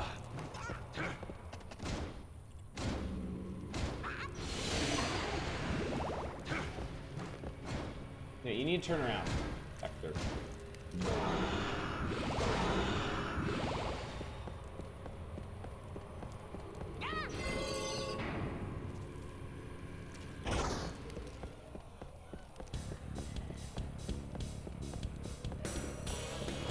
I'm very excited about this. Oh, fuck. This is gonna be hard. Fucking flying lesser demon. Okay, actually, it's not that hard.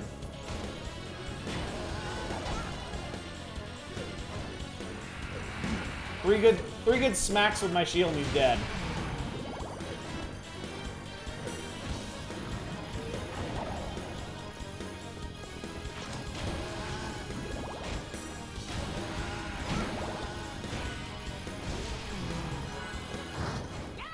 I like that you don't always get crystals. That was a fantastic design decision. I'm actually trying to remember if there is an accessory later in the game that guarantees crystal drops. I don't think there is. If somebody wants to look it up and see if there is, you're welcome to.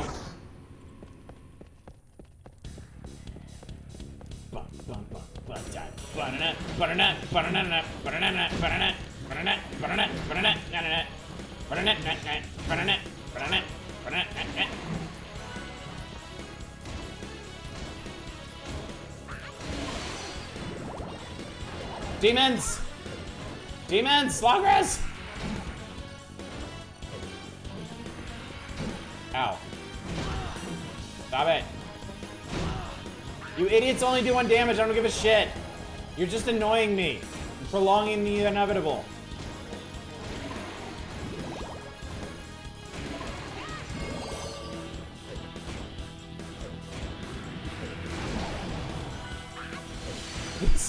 These motherfuckers can fly, and they can't get away from some idiot with a shield.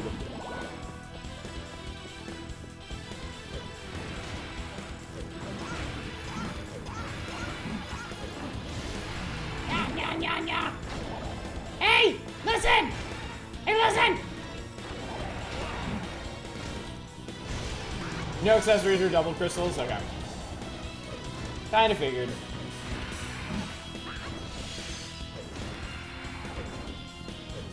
I bet if Iga made this game now, he would have put them in. I don't like defective you're being. You want to talk about defensive? I lead a very guarded existence. And I did all this for what the fuck is it? Sixth Sense Brooch. Sensing the will to kill in the instant of an enemy attack, and nyeh will appear above the wearer's head. So, I'm assuming this is an accessory. Yeah. So this gives you a prompt if you are about to be owned. Wait a minute. Is this... Okay, I'm gonna do a smart thing. I am going to warp out of here. I'm gonna warp back to Julia's shop. Because I basically went straight from the warp room to here. So I can save again. Yet, I don't think it tells you the timing for a perfect guard. I think it tells you are about to get hit. I think it signals that an enemy is about to attack you.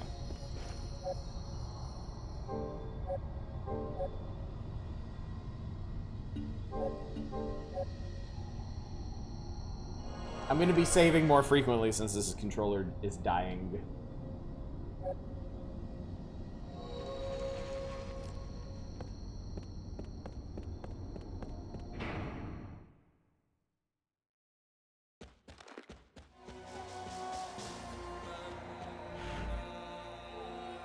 And that's wrong. What are we doing? 42! Okay, almost halfway. I am legit excited to see what this evolution is going to be. Because I don't remember any of them. I have no idea how weird or goofy or OP or useless it's going to be.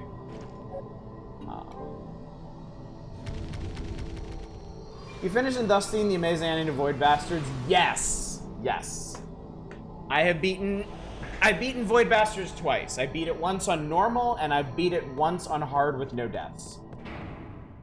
Eventually, I'm probably gonna go back and do Hard Bastard. I started doing the conduct runs, like where you only get one class of weapon, and it just wasn't fun.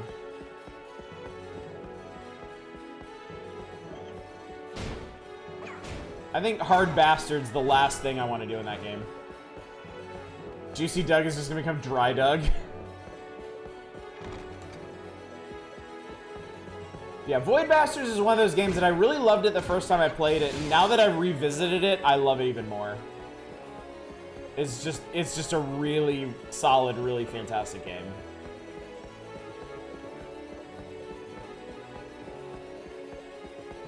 Could also become Damp Doug. Fuck you! Yeah, I absolutely love the writing in Void Bastards. It's so clever. So charming and so clever. I came all this way for Sun Tears. The innocence of the shining sun captured in amber will shine brightly for eternity. This is probably... Is this a key item?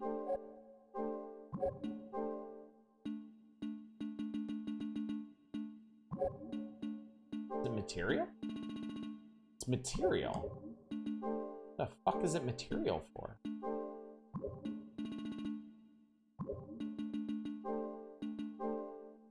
Corinthian helmet and sun tears makes a new helmet.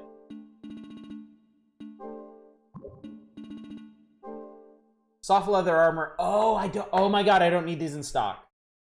Once you've okay, this is important because I've been fucking this up this whole time.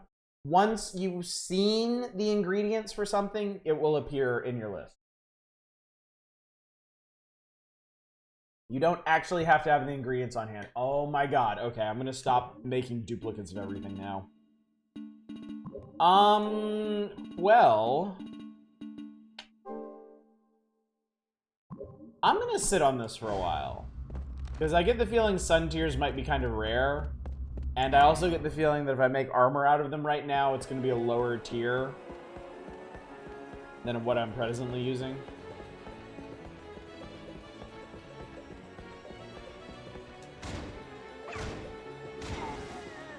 My favorite shot in Void Bastards is when you curl into a ball in space and you find the whole satellite dish is just gone. Yeah, that is a great moment. That is such a great moment.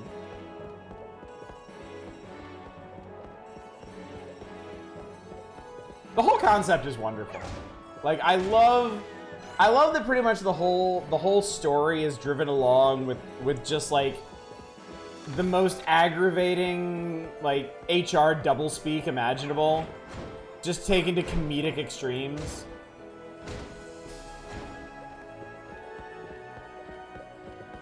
It makes its points perfectly with just like hilarious absurdity. Alright, so I am actually... Jesus Christ. Those stairs to the second floor are really way back there.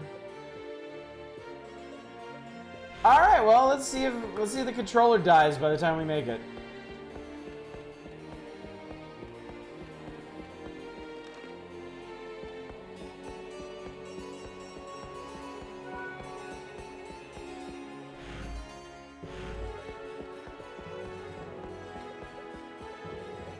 Actually, playing through Void Bastards makes me want to play Going Under again.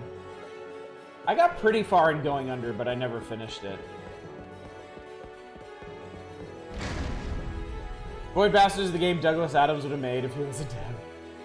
I think they definitely put a lot of effort into aping his style for it.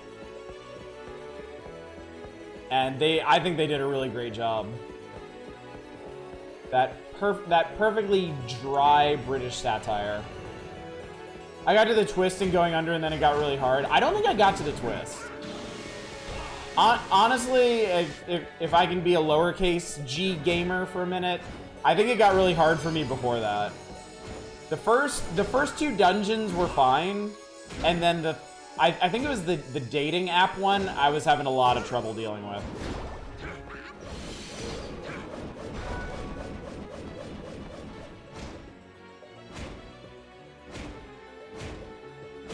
He was involved in that bureaucracy text game. Yeah, actually, didn't Douglas Adams write a bunch of the old... What was it? Like Infocom text adventures or something?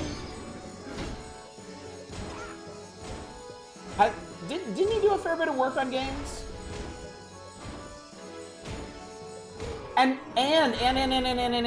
Yeah, Starship Titanic. Yeah, he wrote for Starship Titanic.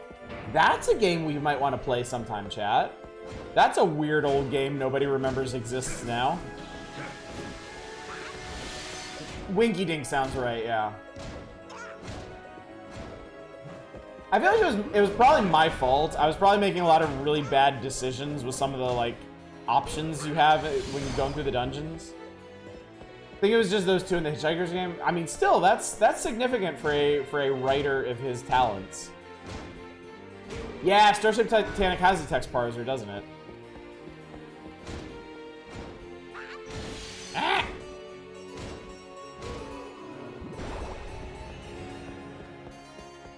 I swear, it's probably not the actual case, but I really feel like some of these enemies are less predisposed to drop crystals than others.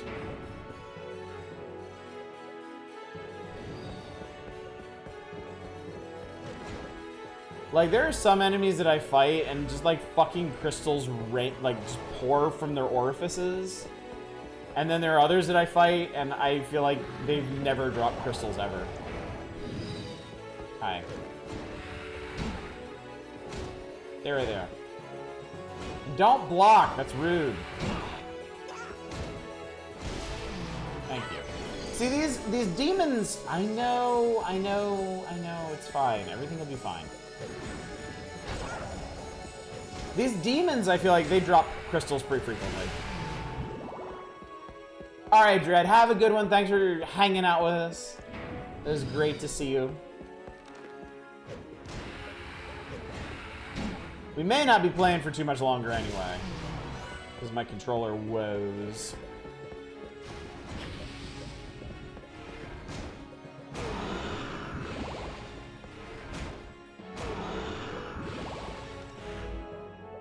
Well, there's a save room up here. I can at least save what I've done thus far.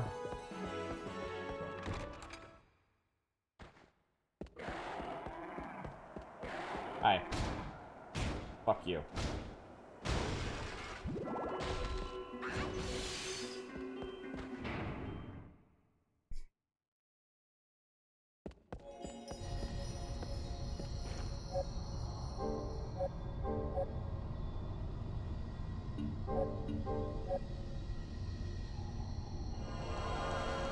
Swing.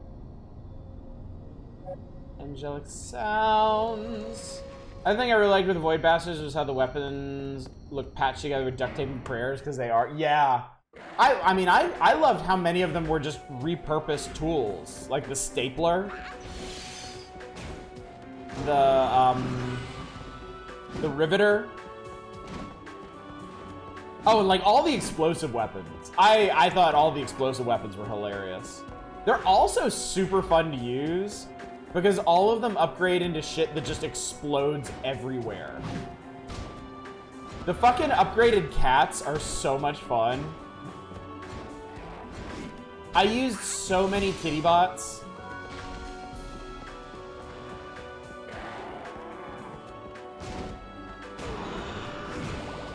Kitty bots might be my favorite weapon in that game.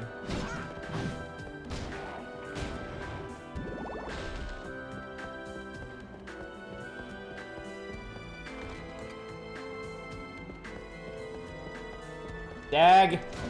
This one has his flesh. Good for him.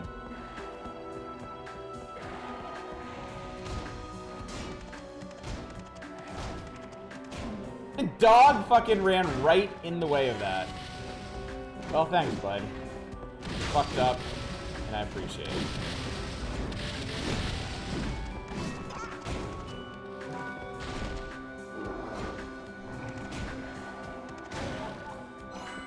Dude, dogs drop a lot of crystals.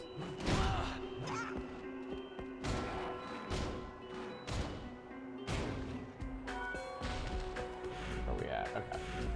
I'm gonna poke my head in here because I don't remember what it was in here that I couldn't do. Am I thinking of a different... Sorry, I'm thinking of that room.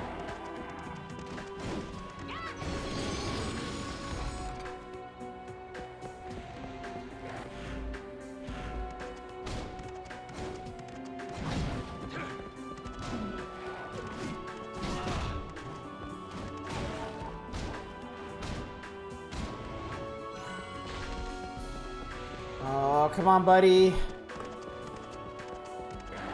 I know you want to evolve. I want you to evolve too. We're all in this together. Unlike me and Twitch. Just want my money.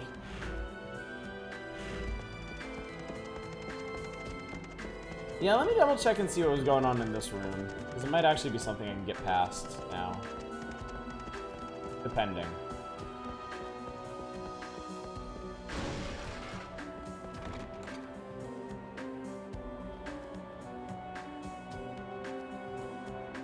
Take an extra moment to load that very special room.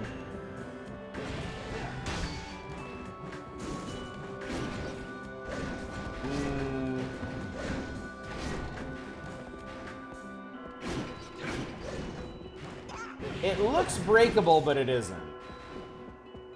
I think I might know what you need for that, if memory serves. Jeremy pretty much summed it up in something I saw on Twitter where he said they want us playing more ads to make up the shortfall. Yeah. They have been pushing ads really hard, and even in this letter, they said basically the same thing. We've given you all these ad tools to make up the difference. But I don't want to run ads. Chat, I swear to God, if I had the ability to turn off ads on Twitch for y'all, 100% I would do it. I fucking despise online advertising of every kind. I hate it. I don't want to make money off of advertising. I don't want to subject y'all to advertising. I personally apologize from the bottom of my heart that y'all are exposed to this shit at all.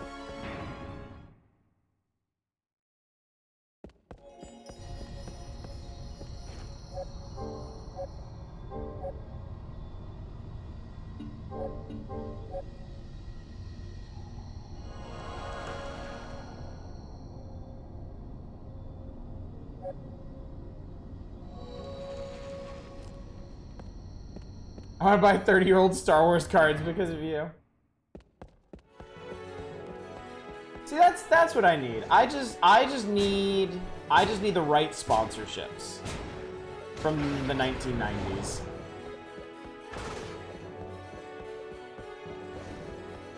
I can't believe I completely missed this. I can't believe there are fucking stairs to an upper floor this whole time. And I just ignored them. Man, this game is gonna be a fucking dream when I finish with this and I don't have to use the shield anymore. I can use a weapon that actually combos. Give me a goddamn revelation. Although I gotta say, this shield works fine. It's got really short range, but it staggers on every hit, so.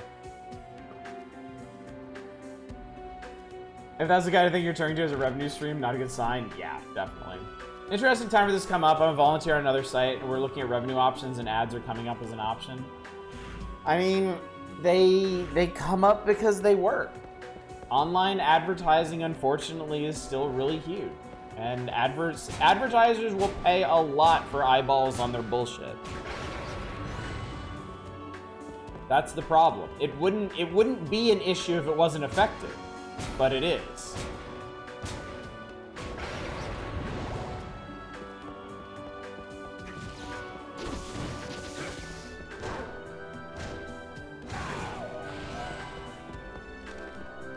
Oh, fuck. Okay. You can't. It turns out you can jump off of that, and you will land on in a room below. As soon as one of the major streamers will push Patreon or other direct donations harder as response to this. One of them, I'm not familiar with the big streamers. One of them was saying he was gonna like build his own alternative to subscriptions. Probably some kind of like Twitch plugin, like better Twitch or something. But yeah, he was straight up threatening to eschew subscriptions entirely.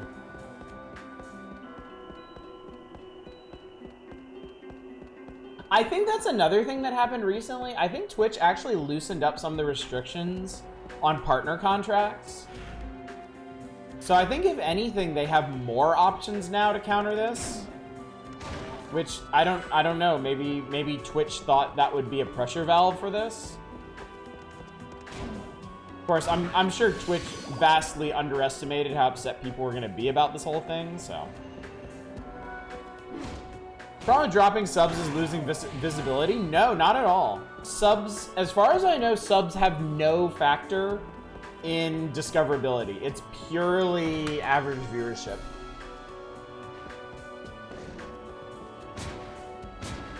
I mean, frankly, that's why I don't push subs at all. Like, I am certainly appreciative if y'all subscribe, but like, it's not a thing for me. I don't need the money. It just goes right back into the stream anyway.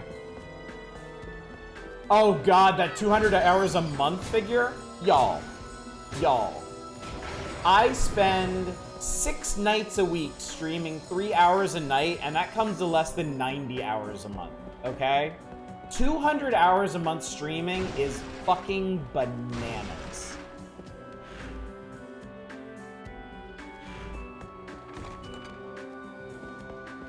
It is a straight up unhealthy amount of streaming. Like, I fucking love you all. I love hanging out with you all. If I stream for 200 hours, I would expect an intervention. Like, that is fucked up. Because I think one of the shittiest things people can do, and Twitch seems to be doing this themselves, is equating streaming to a day job. It absolutely is not. It is a vastly, vastly different thing. Like, the energy required, the pressures, the expectations. Like, you cannot equivocate this to an 8-hour day job. And yeah, I mean, that's just the tip of the iceberg. Streamers are not working only when the red light is on. Exactly. This is a day job I'd unionize because they're fucking with us? Yeah. I'm subbed for the fun emotes. I mean, I try to make it worthwhile. I do. Probably just be asking you to stream for 200 hours. Dude, do you have a life outside of this? I would never, like, I've thought about it sometimes, like, if I did do well enough at streaming to, like, quit and just stream, I don't think I could do more than, like, I think 6 hours a day would probably be my limit, like, 3 hours and 3 hours, because I remember from when I would do marathon streams, by hour 6 or 7, I was just fucking wiped out. And there's no way I could do that day after day. The only way I would even consider it is if I could break it up. Like, do one in the morning and then my night streams like I normally do. Okay, so I was actually, I'm gonna level with you. I was expecting more out of Garibaldi Temple than I got.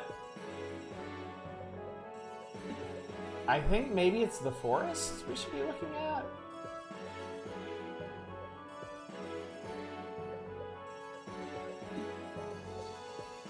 Forest leads to Cordova.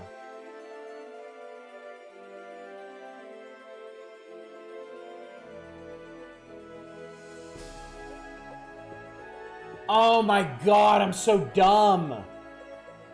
Oh my god, I'm the stupidest motherfucker on earth. This is where we're supposed to be. Oh my god. Fucking 2-hit up here agreeing with me before they even hear why. Yes, we know. One area left in the temple in the southwest corner. There is, but this is a breakable wall that I can't break. Shit, okay. Alright, I think the biggest question is how do I get back there?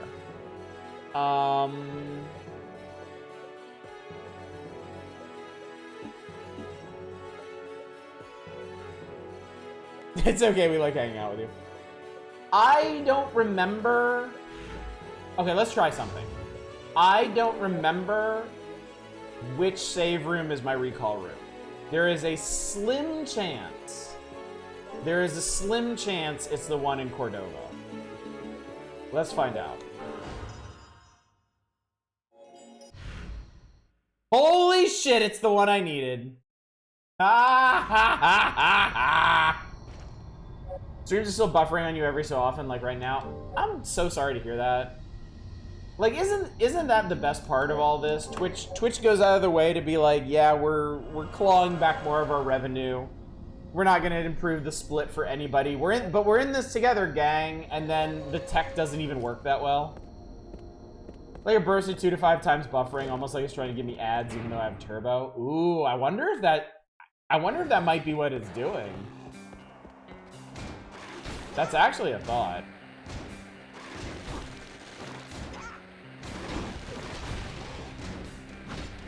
Okay, these are guys that can do actual damage to me, so I'm a little... We'll see how shield build works here, but... a little less optimistic.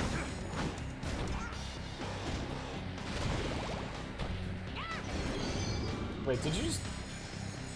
Don't you have a fucking... No, you don't. I think my other guy did. I'm playing Monkey Island 2 lately. It's good, but there's one joke I kind of want to harp on, and aging a bit weirdly. What joke is that?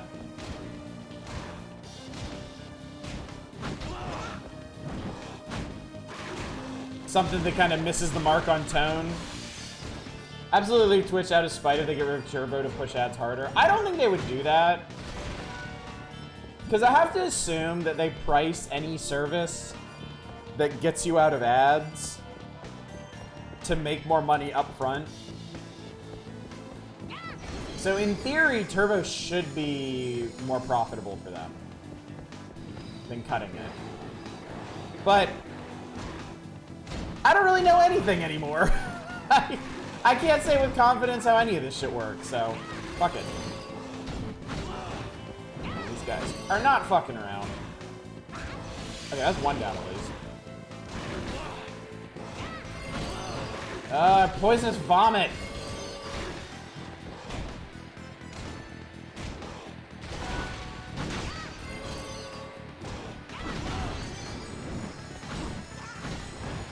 God.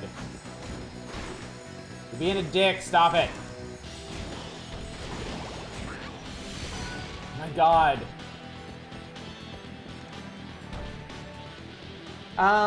Chapter 1, you have to make a voodoo doll of the villain in the chapter. The whole knows the villain wears a broad... Oh, okay.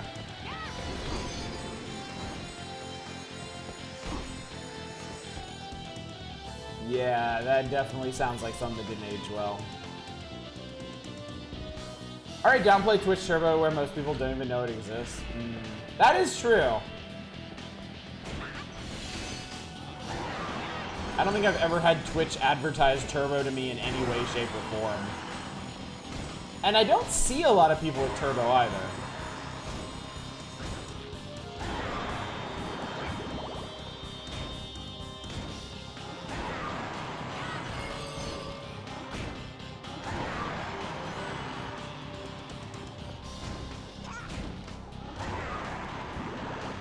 Yeah, unfortunately, Shadows, I think that's probably a product of the time. A product of the days where people felt very secure just treating trans folk as a punchline.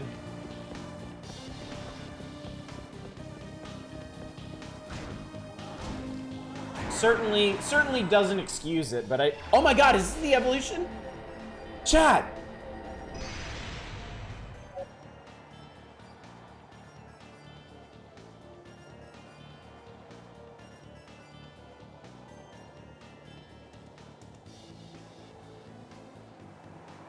I made a proboscis fairy.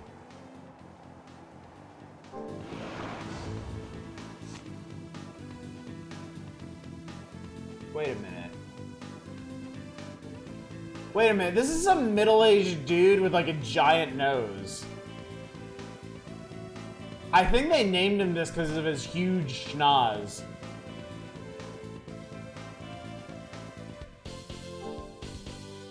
hang on. Yeah, its appearance as a middle-aged man is just a disguise and is said to have... it's said to have secret powers! I think this is one of the special ones that gets you access to secret areas. We did it, chat! We did it! Yeah, we made a peeb. Alright, cool. Nice. So we've seen over half of the fairies now. I guess there's just 1, 2, 3, 4 more to get. Well, two more endpoints. 4 more to see. So that's cool. All right, well, in that case, I am going to summon up cat food. And I'm going to figure out what we're doing. It's probably... Oh my god, I can finally switch off shield. What are we doing with you, cat food? Sword or axe goes off in the other direction. I think I might try just the complete opposite direction. Yeah. Yeah, I agree, Shadows. Is this skill called Precedency? I think that one's in here. If it's not the Proboscis Fairy, I think you do actually get like the Devil Familiar from Symphony of the Night, and I think he does do the Precedency thing in one area. Okay, I'm going to switch to a sword for once. Maybe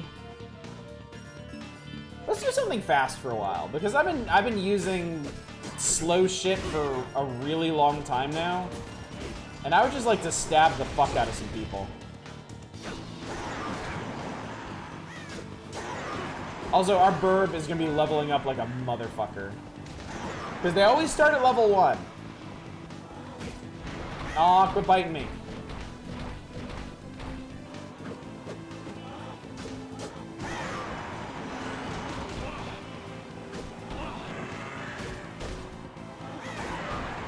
Oh, chat, you know what? I'm actually, just in case, because of the controller, I'm gonna memorial ticket back to that save point and save. Just because I don't want to lose our dear Proboscis Fairy. You should keep using the shield. You would, Eva. You would. Well, if the right side evolution track for burbs requires a special weapon, and I haven't invented a new one by then, you're gonna get your wish. I don't mean to keep doing that one. Oh, I love that swish! I don't love that one. That one I like too. That one I'm a fan of. Alright, Eva, fine. Fucking drown me. I see what you're up to. I see your game.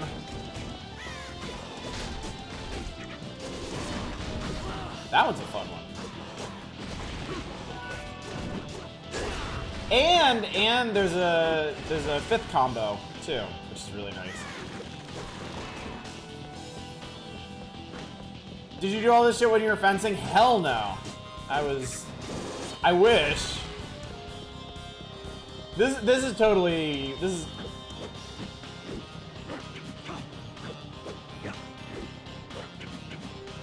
I mean, this is actually rapier.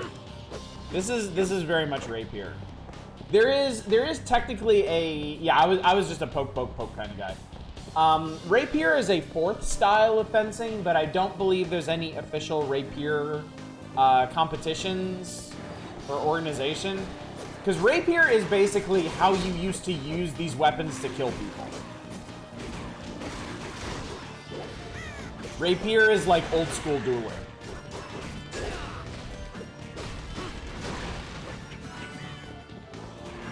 I just never got past the stab the ground to make a field of spikes move. Yeah. I wanted to learn this swishy one and just never quite got there. Never quite made it, chat.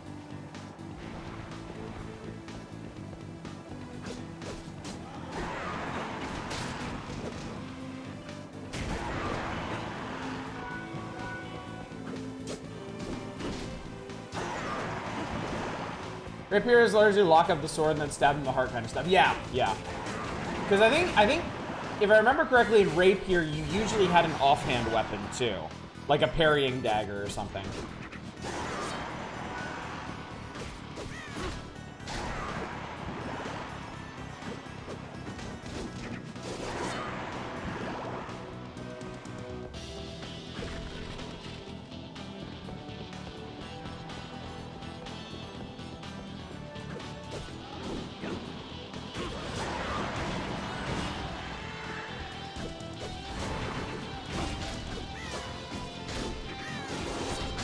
Man, okay, I'm actually gonna give the camera angles a little bit of credit because these occasional dramatic ones are honestly really fun.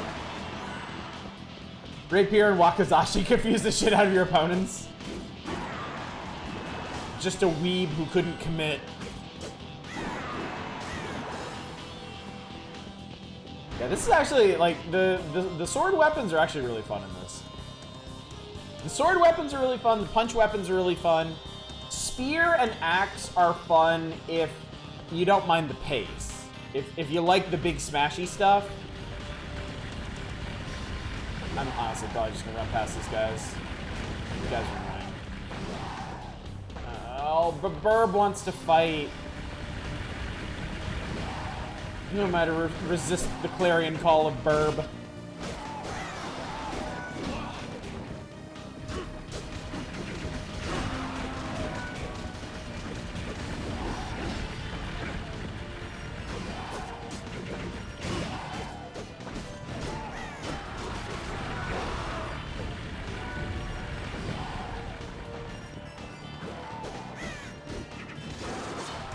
Stabby, stabby, stab.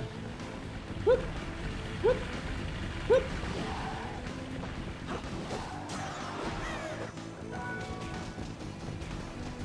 Yeah, Burb, get him!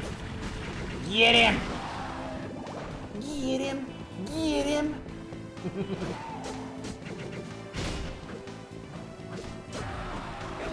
Okay, but I'd really like some crystals. Burb is already level 21, and halfway to evolution. Honestly, like, I know none of us are fans of the grinding in this, but I feel like the evolutions are actually coming a lot faster than they did when I was a kid. Maybe I just did not understand the evolution system when I was a kid and switched up weapons too much. But I feel like I'm getting like end stage evolutions really fast in this because we're only like halfway through the game, if that. Okay, this is the fateful door that led me away from my destiny.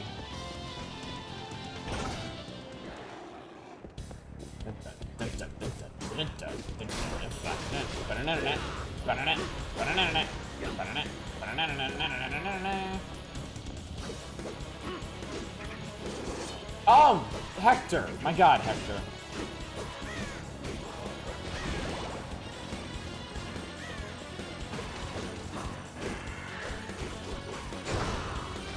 Yeah, I like that little advancey twirl he's got.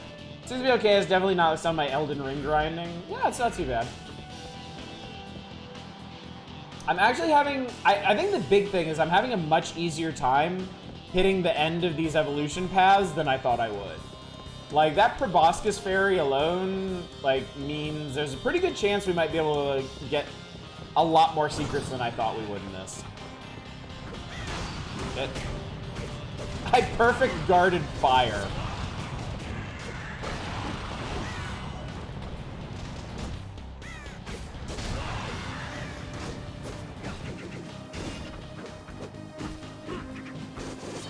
Damn it, Hector! Damn it, dinosaur riding skeletons.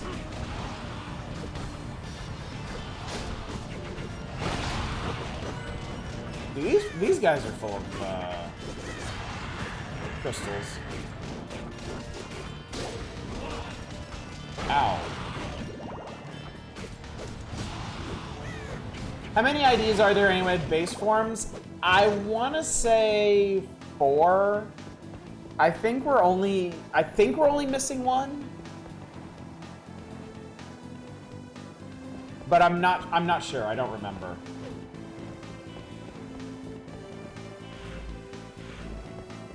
If somebody wants to look that up, feel free.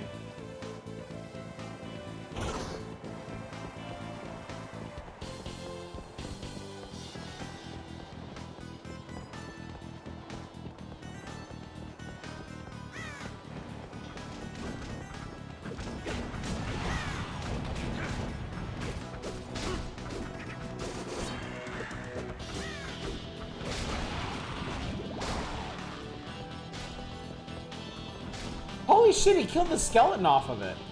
I didn't even know you could do that. And this dino mad now.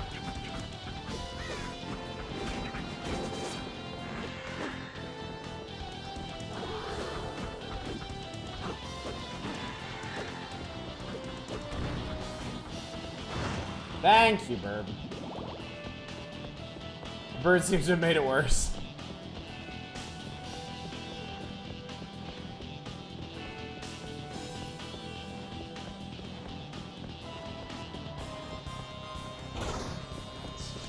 Hello.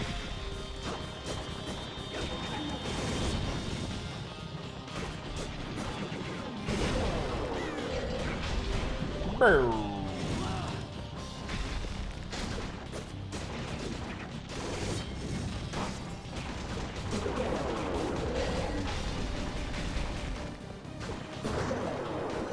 Wow, Bird fucked that guy up. Ooh, what's this? Ether said to make up a large part of the universe, but further details remain unknown. Crafting material, apparently. Okay. I assume we can't get through here this way. Where do you get guns so you just start blasting? I can't remember if you get a gun in this game or not. If you get a gun in this game, it's really bad. Okay, here's the teleport room. I am, real quick, gonna teleport back to Julia's place so I can save. Because my my controller, the light on my controller is actually flashing now, which probably isn't a good sign.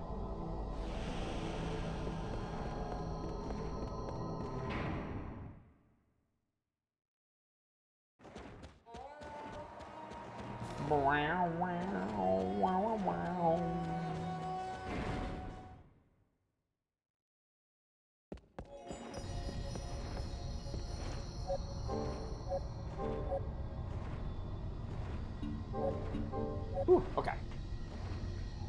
I'm at least safe on that count.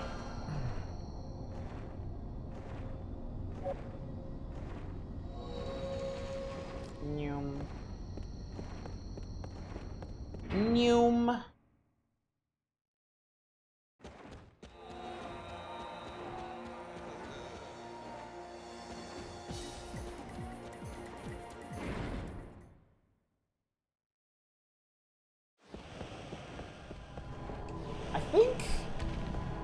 I think Aria of Sorrow was the first Castlevania game to actually have decent guns in it.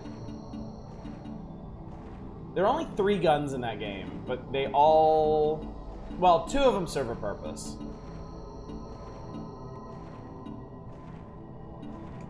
Is it center? It's like the era we would carry around a spare gun because it's faster than reloading. Oh yeah, just the bandolier of pistols. That would have been a cool weapon. Just a big fucking bandolier of pistols. Hello, hi. Also, can I make anything?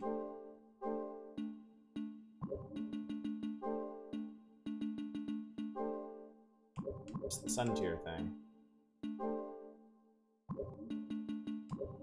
Apparently, that ether is a material. Yeah, ether is a material, but I'm not up to whatever that makes yet.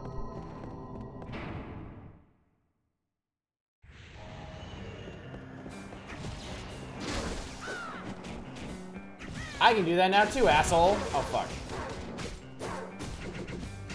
Stabbo.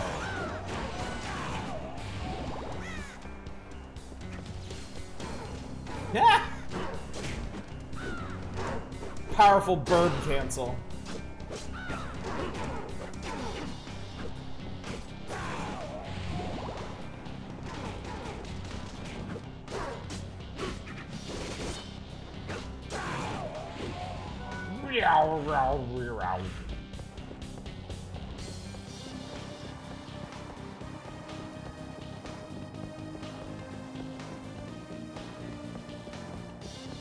I guess there never was a Castlevania protagonist who mainly used a gun or like a bow or a crossbow or ranged weapons, huh? Oh, there's a save room right here. I guess we're at the boss. I'm gonna laugh my ass off if my controller dies while I'm fighting the boss. Won't get much funnier than that. I remember in Order of Ecclesia, not your main character, not Shinoa, but her buddy Albus used a gun primarily. Frank Reynolds was not in Castlevania, sadly.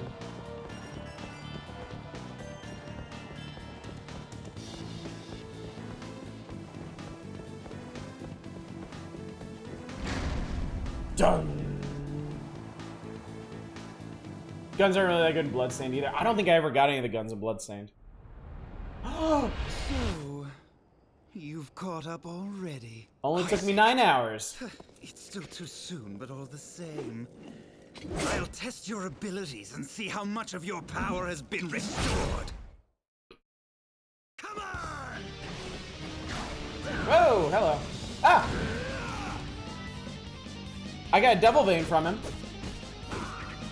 Stabby stab. Ah!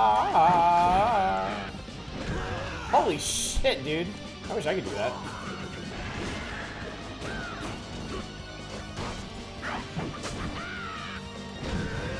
I want to try guarding that. Kill him!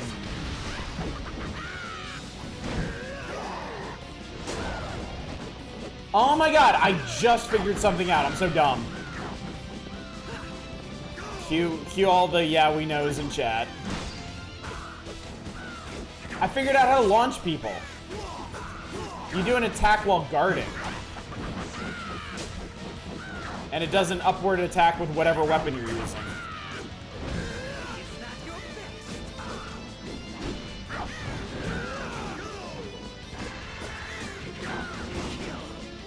I'm really enjoying this butt rock version of the game's main theme. Yo, rock.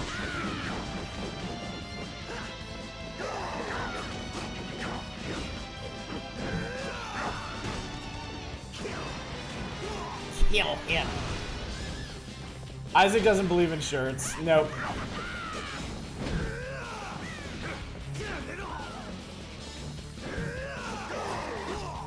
Isaac is from the Final Fantasy school of dressing yourself.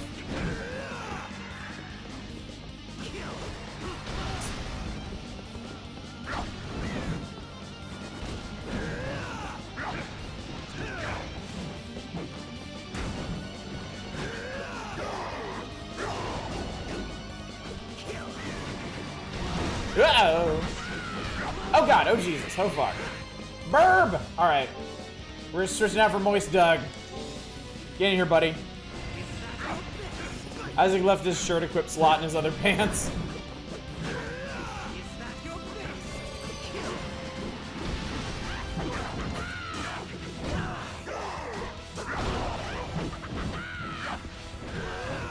Can I? Okay.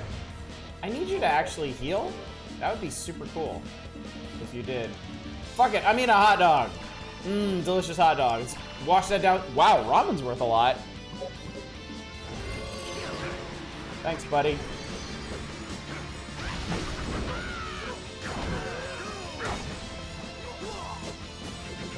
This devil has gotten way more aggressive as this fight has gone on.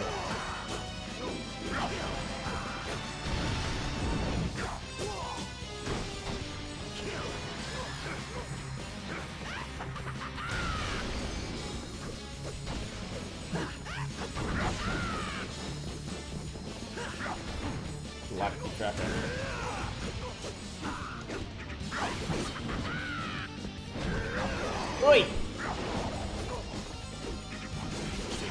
Yeah, there we go. Swish! Simple swish of the blade. Now let's see how we fuck this up.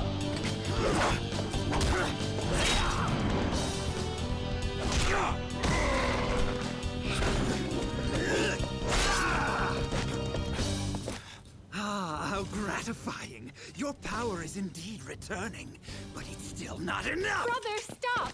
Julia! Return! Abel!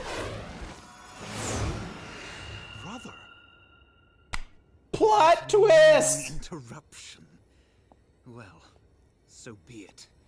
It's still too early to finish you anyway. Regain more of your power first.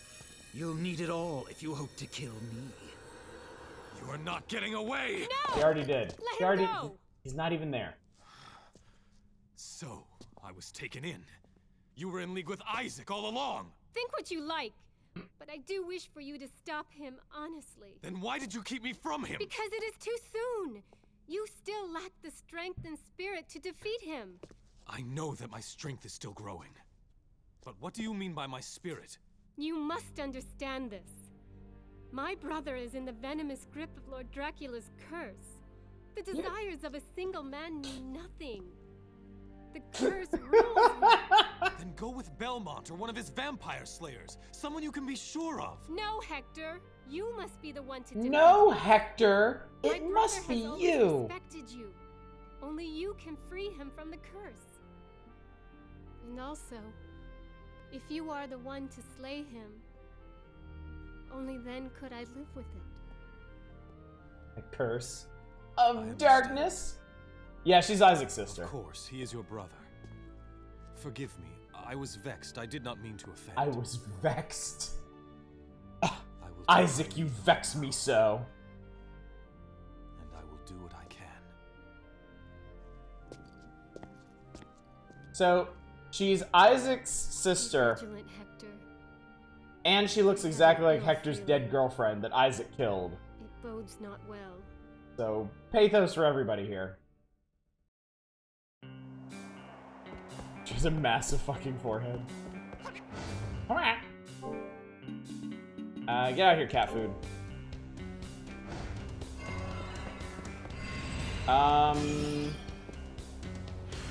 The fuck is this room? Okay, apparently we just got ejected to the other side of the boss arena. Somehow. Ah! No!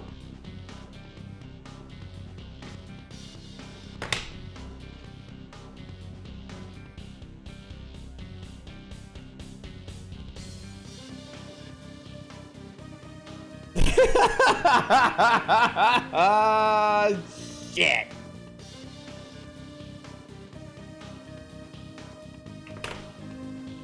Totally expecting you to be some kind of homunculus or zombie or something. Fuck you, Eva.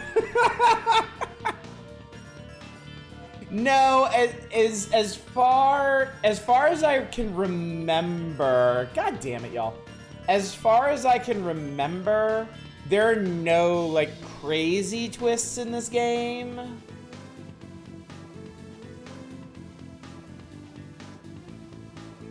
Like I feel like if there were any twists that you couldn't really predict, I probably would have remembered them. I don't think there are.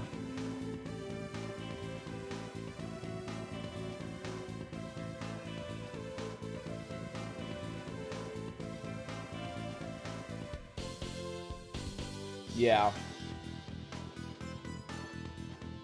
Hardly a crazy twist for the game, more par for the course, yeah. And just as a quick aside, I will certainly pick fun at the voice acting in this. However, I have nothing but the utmost respect for voice actors, and I can tell you from my experience writing scripts and running recording sessions that any of the goofy shit in this game has nothing to do with the voice actors themselves. It has everything to do with the writing and the directing of the script. So I think it's just another one of Iga's quirks there coming out. Buffering kicked me in the butt. Are we coming back here, or was this the end? Well, we beat Isaac. We found out that Julia is Isaac's sister. She wants us to stop him, but she's not confident in her ability to do so yet. So we need to venture on and become stronger and gain more of our forbidden powers back, yada, yada, yada. I'm sitting here because my controller died. And I'm letting it charge a tiny bit in the hopes that I can get back to a save room.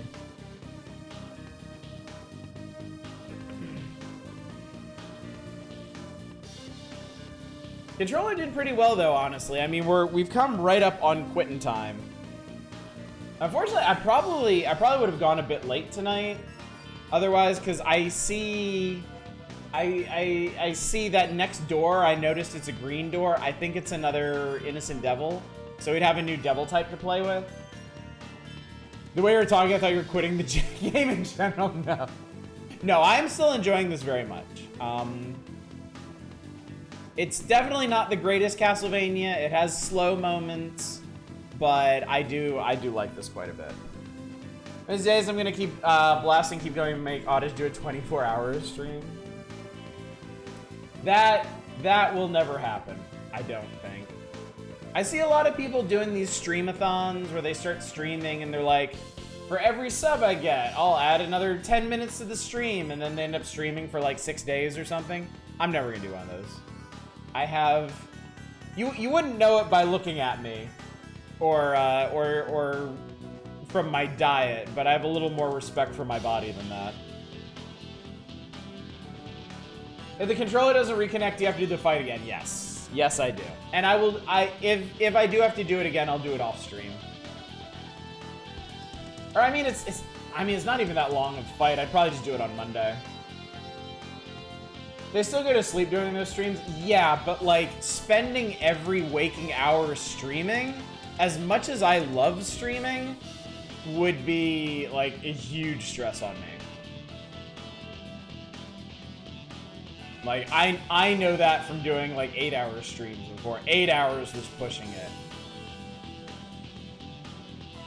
So, I just don't think that's something that I'm really capable of or even interested in doing, so. And like I said, subs don't really matter to me. I certainly appreciate them. But I don't need to do a subathon to hoover up more of your money. Okay, please connect. Please connect and work for like a couple minutes. It may not even reconnect is the thing. This thing's pretty fickle about that too. Do everything on stream, trim and show yourself. Flipping your entertainer switch on for that long is rough, yeah.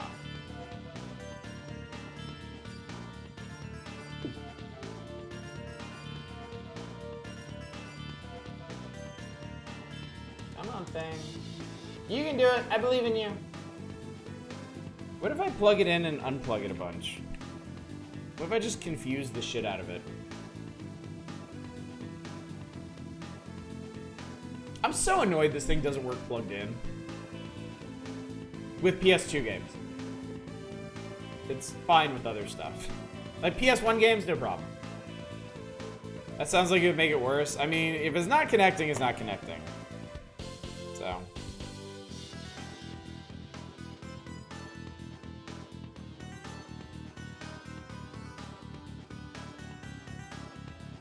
My hope is that I can somehow confuse it into working.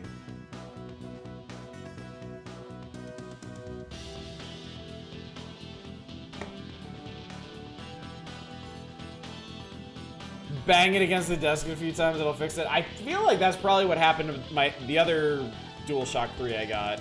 Because the other one, it just takes all kinds of random inputs. Like you plug it in and it's immediately like somebody is like hammering the X button as hard as they can. So something got seriously fucked up in the other one's internals.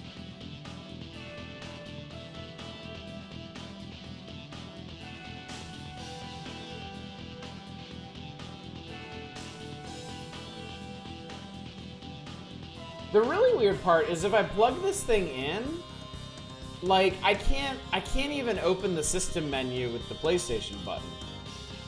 It just doesn't acknowledge anything. Weird.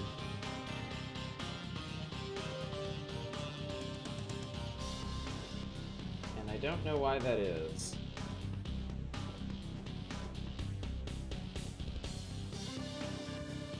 I'm gonna try a risky maneuver, chat. Here's the other one, the problem child.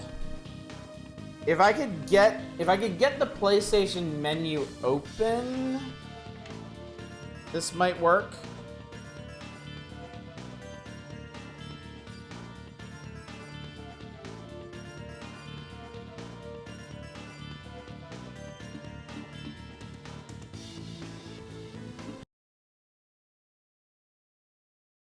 Yep.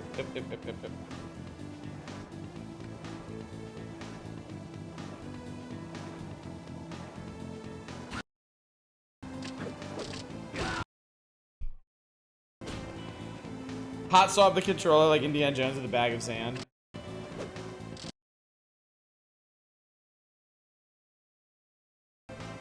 Yeah, this controller is aggressively fucked.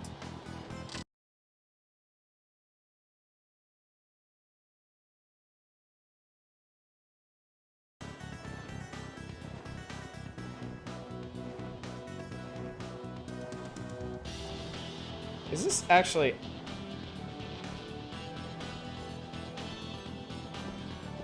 Can I actually play on this controller long enough to accomplish something? Hang on. I'm gonna get another devil.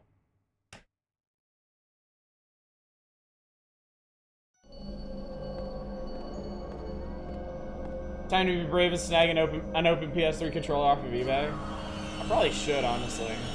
As many PS2 games as I plan to play in the future. Hey, look, it's Vivi. Sorry, Orko. Innocent Devil Woodrod appears. What's Woodrod's name, chat? Do I even need to ask?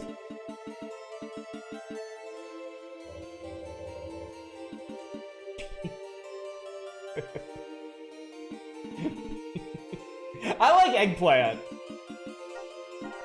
Eggplant. Oh shit. Oh shit. Oh shit. Oh shit. Oh shit. Controller. Controller.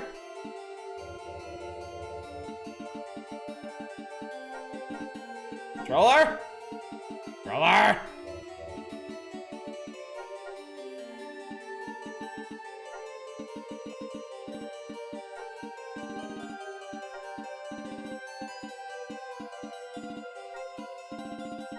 No! Eggplants! Eggpl... It's a race against time, chat. Yes! We did it! Mage type innocent devils are able to cast various magic spells rather than use physical attacks. They use hearts to unleash magic spells with special effects.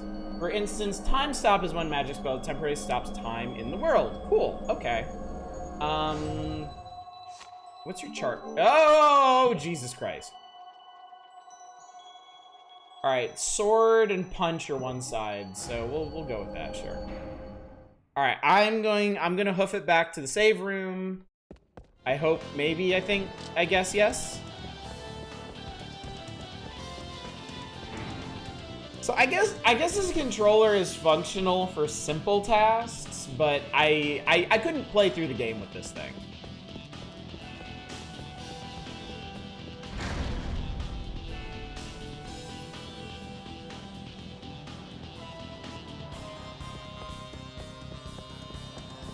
You can and you will.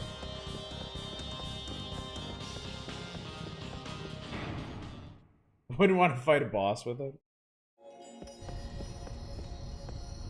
It's actually behaving right now, which makes me nervous.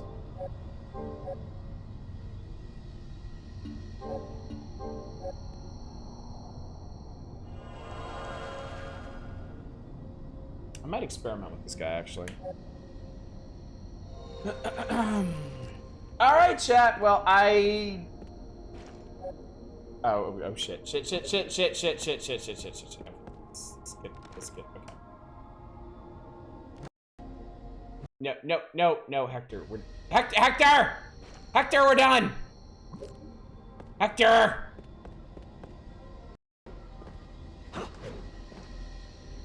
Is it? Whoa, you know what?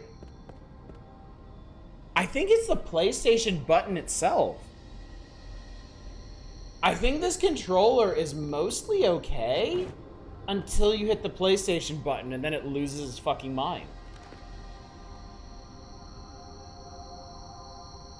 That's interesting.